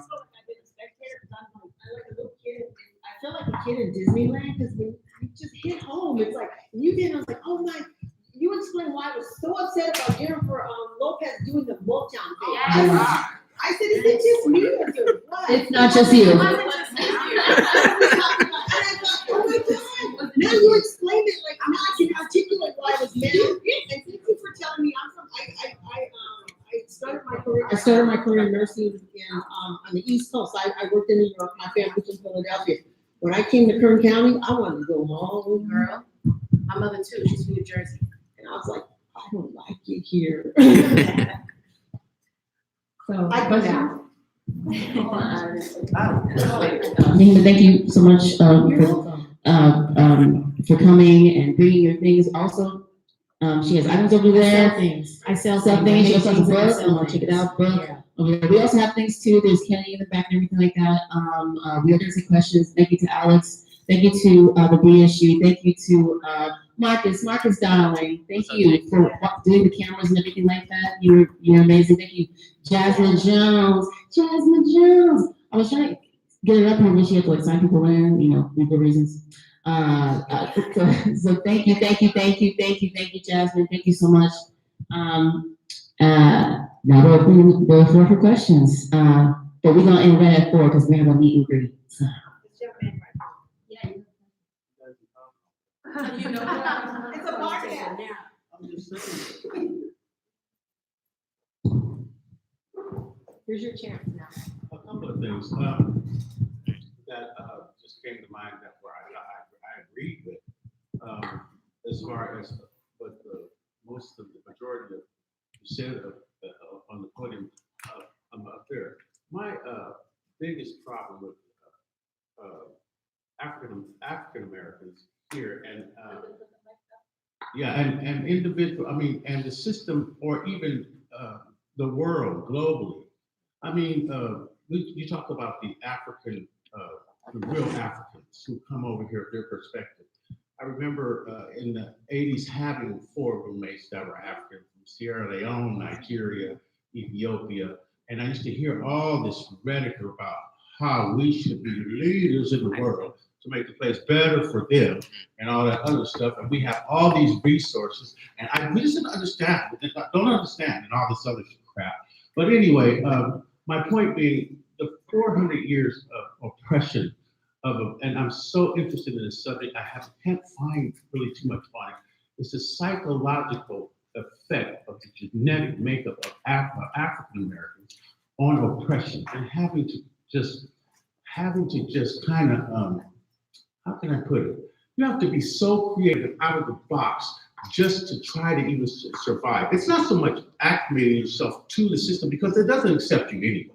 So at the end of the day, when you figure that out, you say, okay, I got to be creative to get that job. You know, so we have to take on different narratives. Like my name, for instance, my last name does not speak that my mom's from South Carolina, my dad's from North Carolina, but it's Irish. The last name is Irish.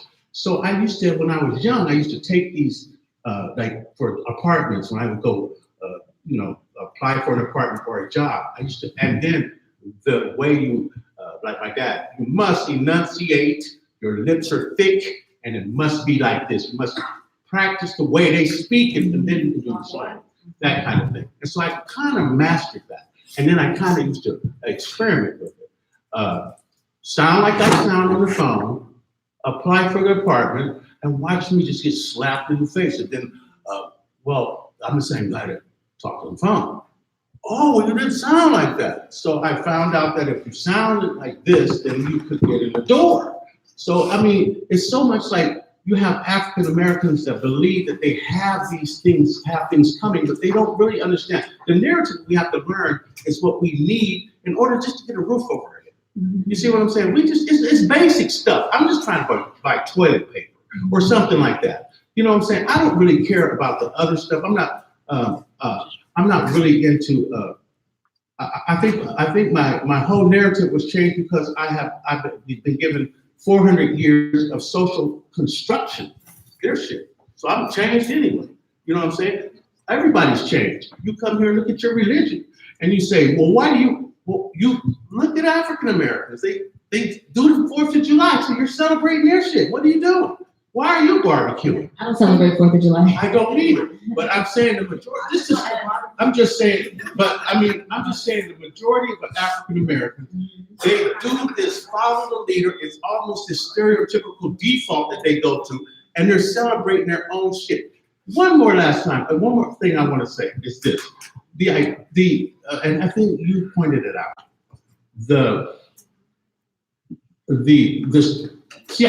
I want the factual basis of the whole struggle, the worst fucking shit that they did. I want that to stay on the record.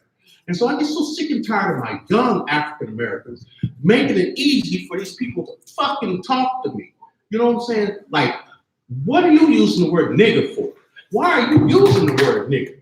Why are you doing it? Are you trying to just desensitize the word and what it really meant? Shit like that. Yeah. You see what I'm saying? And these people don't know what they're doing because they don't know what the fuck we went through, so they can do that shit. You see what I'm saying? So at the end of the day, they're supposed to be the future leaders of America. And it ain't cool, man. You like that beat? Listen to the lyrics, man, and look what you do to fucking African American women. Listen to the lyrics, man. You know what I'm saying? I got a young daughter that's in school. She's in her 20s. If you come at my kid like that, man, I want to do something to you. Because she's a very empowered Black African lady. You see what I'm saying? So I get real passionate about that kind of crap. You know what I'm saying? Because they just kind of blow it off like it's cool. It ain't cool. You teach a generation to use a word I used to beat ass for. You see what I'm saying? I still will beat your ass for it. All right, I have a question. I know there was a guest that was supposed to be here for. No, we had a BSU guest that was here. She left. Okay. So it's not really a question, but it's kind of like just saying what you were saying earlier about like the localization and stuff. Like I grew up in Compton, and when I was growing up in Compton, it was like all Black in the area, and it was all Black Americans. That's it. And then slowly but surely, it was like Mexican Americans. So my experience is not the same as like, you know, people. I know you're saying like California is like we, you know, we're different because we have like a lot of immigrants and stuff. But I'm like, for me, I didn't meet any immigrants till like the end of middle school. They trickled in. Yeah, and then like even it was like a Nigerian girl, and she didn't want me to tell anybody. Like when she told me she was Nigerian, she didn't want anybody else to know that she was Nigerian. She wanted to just pretend that she was like a Black American. And even when I was growing up, you know, my mom made a distinction. She never said that she was African. She always said, I'm a Black American. We're not African. And I think it's interesting. Oh, sorry. I guess I'm putting your eardrums out. But I think it's interesting that, you know, people don't try to say that us as Black Americans, that we don't have a culture. And I'm like, we have food, we have dance, we have music. And I'm like, certain stuff that I do and stuff that food that I eat and stuff. Cause like, even though I'm from Compton, like my family, they came from Mississippi and Louisiana and stuff like that. So it's like, it's still Southern. So I find it interesting that people say we don't have any culture and stuff, but they're constantly taking our stuff. And then they're still in our stuff. And then they want to be mad that we don't want them to steal our stuff. Right. And I'm like, I was watching your video and you were talking about, I don't know if it was Cornell that was doing it, but they were like, they were saying it about in 2020 about us having our own ethnicity. And I think that's very important because they're trying to put it on the census. I think it should be, because look at all the Asians, like Chinese American, Korean American, Japanese American, you have that option. Why do we all get lumped in as being just Black? Like, yeah, we're Black, but our cultures are vastly different. Stuff that other people do, we don't do. Right. So I think a lot of that also plays into, again, America sort of being like hyper visible and being this like superpower. And so Black American culture becomes American culture, which becomes global culture. Yeah. And so then you're getting arguments with people. You don't know how many times I've had people say to me like, Fleek is not Black American slang, that's internet slang. No, it's not. I mean, like, well, before it was on the internet, it was in Chicago. Like, and again, that also is history. Words and ideas and food and culture and slang and all these things don't just like pop up. They don't just like spontaneously come into being. They come from somewhere. And people don't know where stuff comes from. And again, especially when we start talking about quote unquote American culture, all that shit comes from Black Americans, and then people just claim it. Yeah. It's a problem. It's a big issue. It's like having no place to call home, or not something to call your own. When you're not welcome from where they stole you, when you're not welcome from where your relatives, or you're not relatives, but your descendants were either snatched, taken, stolen, bought, or sold from, and then you come here and face 400 years of oppression, and then you face a couple more 100 years of just trying to survive, and then they say, you don't belong here. You have no rights here. There wouldn't be Labor Day, there wouldn't be certain holidays, there wouldn't be certain things in this country if it wasn't for Blacks, descendants, DOS, descendants of child slavery. I mean, you just have to be willing to open up your mind, be willing to open up yourself to educate yourself. I mean, too many people died so you'd be able to learn how to read. And nobody can read. I mean, nobody, or people act like they can't read, and that's really where they hide it. The devil is in the details. Read. Because when you don't read, you don't know, and then you wonder why certain things are happening to you, or you're lumped in a certain group or a category that either don't fit you or don't represent you.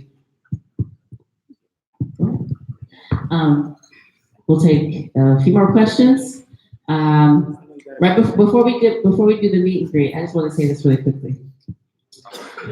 I hope everybody's adding the Black Student Union, because we've had incidents where people will take pictures of things that people have posted and or at events, and they didn't get credit to the Black Student Union. So if you could stealing copies.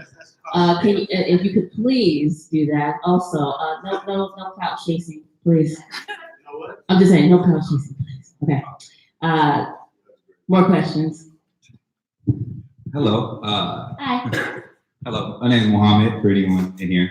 Actually, I had a response towards the brother's comment in the front, and it was overall just the usage of the N-word.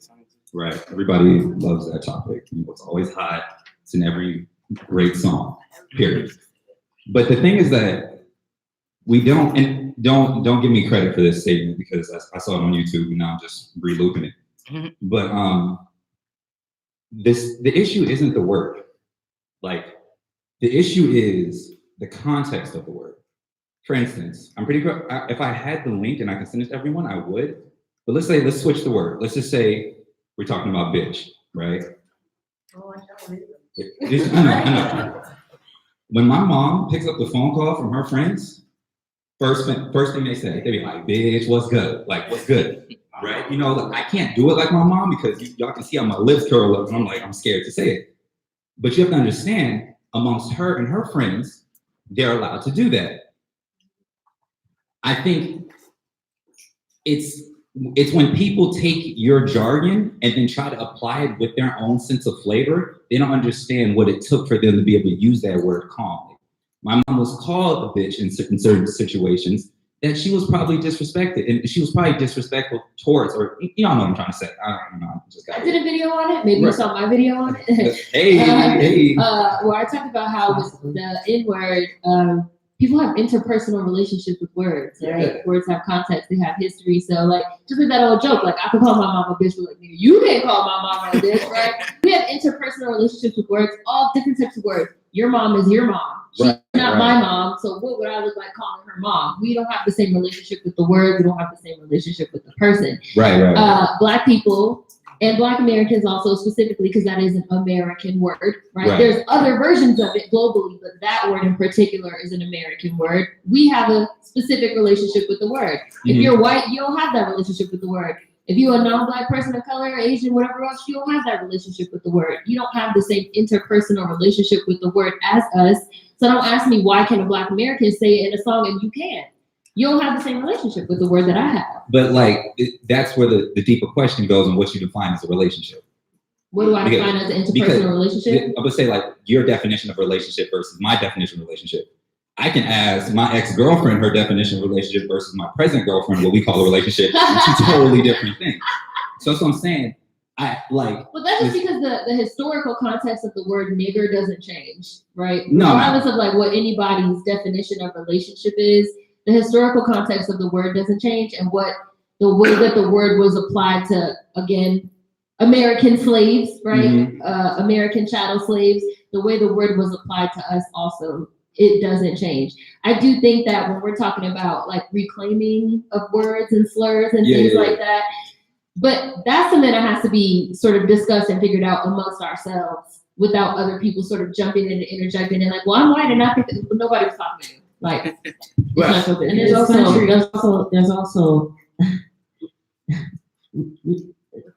to restrain yourself, like to not say it. You make it like people make it seem like, oh, it's so difficult not to, right? So difficult not to say. There's a lot to say to you, not like as though it's always our responsibility to police everybody. Because when I say it, so now I get to, you said it, so now I get to say it. Well, this is like, it's a bit juvenile. It's very juvenile. And again, there's a lot to say in terms of refrain. Like, you know, I love it when people use that narrative reclaiming a word. It was never ours to begin with. Well, that's the reclaiming aspect. Yeah, but I mean, when I hear that word and I think about that word, because again, my family came out of the South, still a lot of them are in the South, Arkansas, and different things like that. No, not now, not never. That they will never use the word. Like not now, not never. Like is that also generational too? I mean, location, but also generational too. I would say double. I would say it's generational and locational, just due to like how the treatment was in Arkansas. It's been redefined anyway, because now it's gone to this thing called the N-word. So now we know when you say the N-word and refer to it, you're talking about the one that they're taught that they gave, that they refer to blacks or slaves. And I'm like, well, when I'm in class, what is the N-word? Are you talking about the word nigger? I mean, what the fuck are you talking about? I'm just saying, because I said, don't. I don't know what you mean. Yeah, but what I'm saying is this, is that don't get politically correct right now, because you haven't been politically correct for 400 years. And don't have a teacher tell me, well, would you risk being the village fool for seeking truth, and I tell her, well, I was the village nigger. So what the fuck? So don't tell me that you say N-word when we're in the cafeteria at CSUB and you don't say it around your table, nigger at the house. You do. I lived around whites all my life. I am a black person that was white raised. My dad is a fighter pilot from the military. So I didn't live in black neighborhoods, and that's what they do. So if I were to just this might be like the hot take, you know what I'm saying? But I really think, and this might sound crazy, when it comes to the word nigga, we gotta let that go. And I'm gonna say this. I'm gonna tell you this why. I'm not gonna say that. Just drop the mic.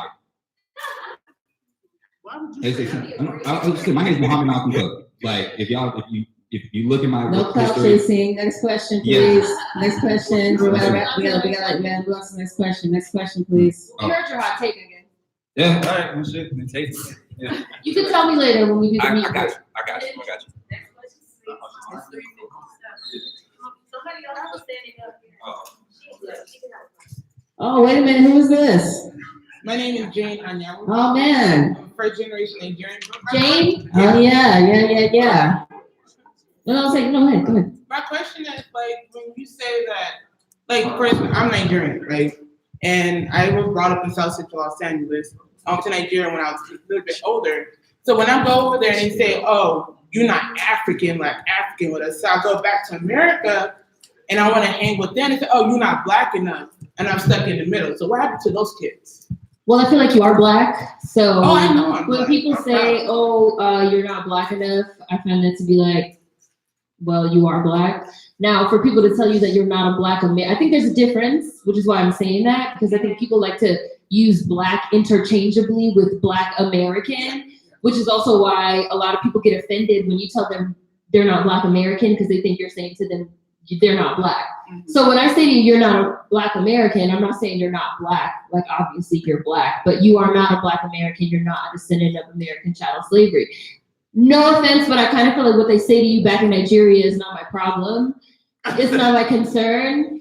I didn't say that to you in Nigeria, so whatever happens back in Nigeria is a result of the colonization of Nigeria, and that's something that needs to be dealt with in Nigeria in terms of colonization in the way that identity and blackness and nationality is viewed there. When people tell you here that you're not a black American, that is also true. Now, if people are telling you you're not black enough because of socioeconomic status, or because of, again, like class, or because of the way that you talk, again, that is something different from a racial and an ethnic identity. That is an issue with, again, people sort of associating things with whiteness, which we've talked about, people associating talking a certain way with whiteness, class status with whiteness, identity with whiteness, and that is a huge issue with anti-black racism here in this country, and that 100% needs to be dealt with. But in terms of ethnic and from a heritage and an ethnic standpoint, you're not a black American. So if people tell you that, that's the truth. Period. No, I understand I'm not black American. I said black. Sorry. I'm not black. Yeah. So the reason I said, who is that? I was saying that actually she is a BSU member and also an ASA member. She's actually secretary of the ASA. Well, like I said, when people tell you you're not black, like you're obviously black. So you're black. Again, if people are telling you that because of socioeconomic issues and the way you talk or things of that nature, then that's an issue. But you are black. You are black. No, most of these comments come from black Americans. It's, you're not black. So I'm saying, so what is black? You know what, honey? They tell me, I've been told I was black, okay? Mm-hmm. So, and both my parents are from the South. So, people are just me. Yeah, she's different. No, that's different. That's different. I just feel like you are black, and you know that you're black. So people telling you that you're not black, like, what does that mean? If you're black and you know that you are, that you know that you're black. Anybody telling you you're not black, you could be like, well, duh, obviously I'm fucking black. Like, you're clearly black. So it's an interesting thing to me. I mean, we're talking about identity, right? And you're talking about your identity as it's filtered through other people. But you know you're black, just like you know you're Nigerian. Just like if you go to Nigeria and people tell you you're not Nigerian, you could be like, I'm fucking Nigerian. What are you talking about? Like, my parents are Nigerian. Like, I'm Nigerian. Like, I'm fucking here right now in Nigeria, right? Like, and that's again identity. You taking control of your own identity and your own self-actualization instead of your identity being filtered through somebody else. Like when somebody says, oh, we're all black, we're all the same because white people look at us the same. That's the filtering of your own identity through the white gaze. You don't have to allow your identity to be filtered through anybody.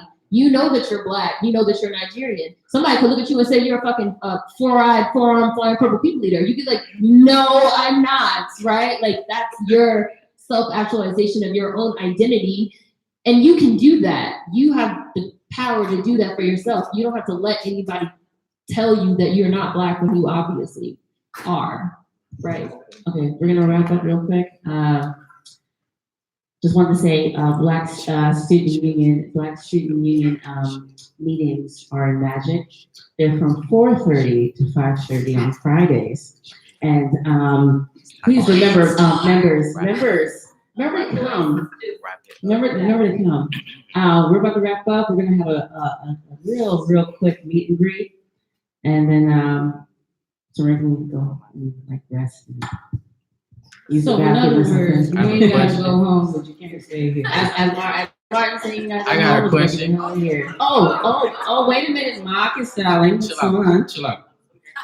Does the book come in audio form? Does the book come in audio? Not at the moment, but we're working on it.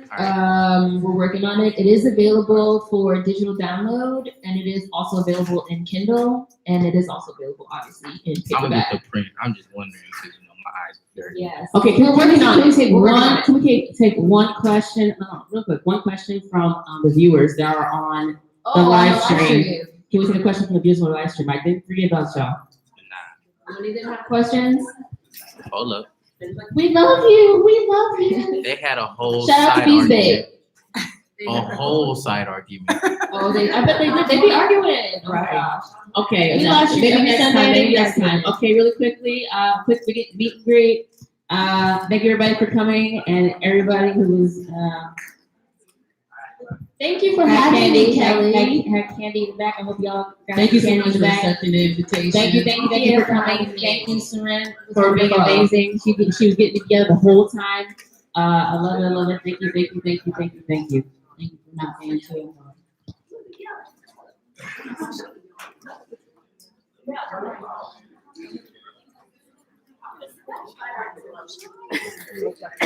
What were the side arguments? Let me look. Do you mind? I figured. Don't forget to say. No, I had to proof. I had to print it for you. That's all right. They had started talking about LGBTQ African Americans, and then somebody said African Americans was first, and then LGBTQ is secondary. Oh, and then they went into a whole. Oh, they totally got off the subject. Totally off subject. Okay. Need some water? You got some water? Okay.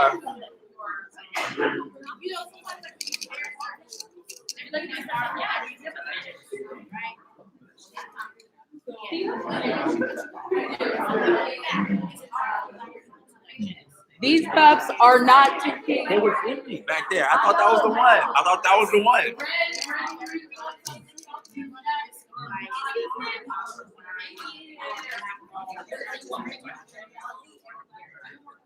Red and green cups.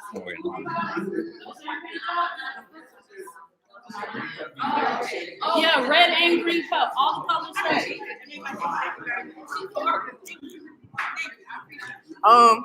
I need a new mentor. I just. Hi, the other night. How are you? Yes. Yes.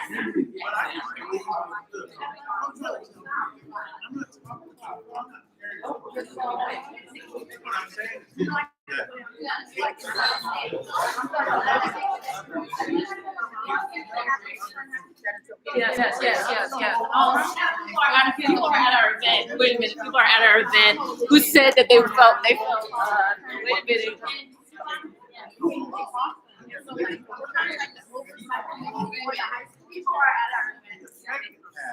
Part of our, you know, and you lose. I've been hitting on some.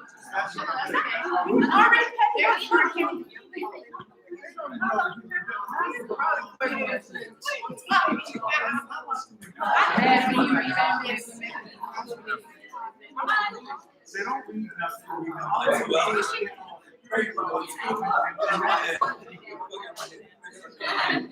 That's right. How are you? Okay, I have that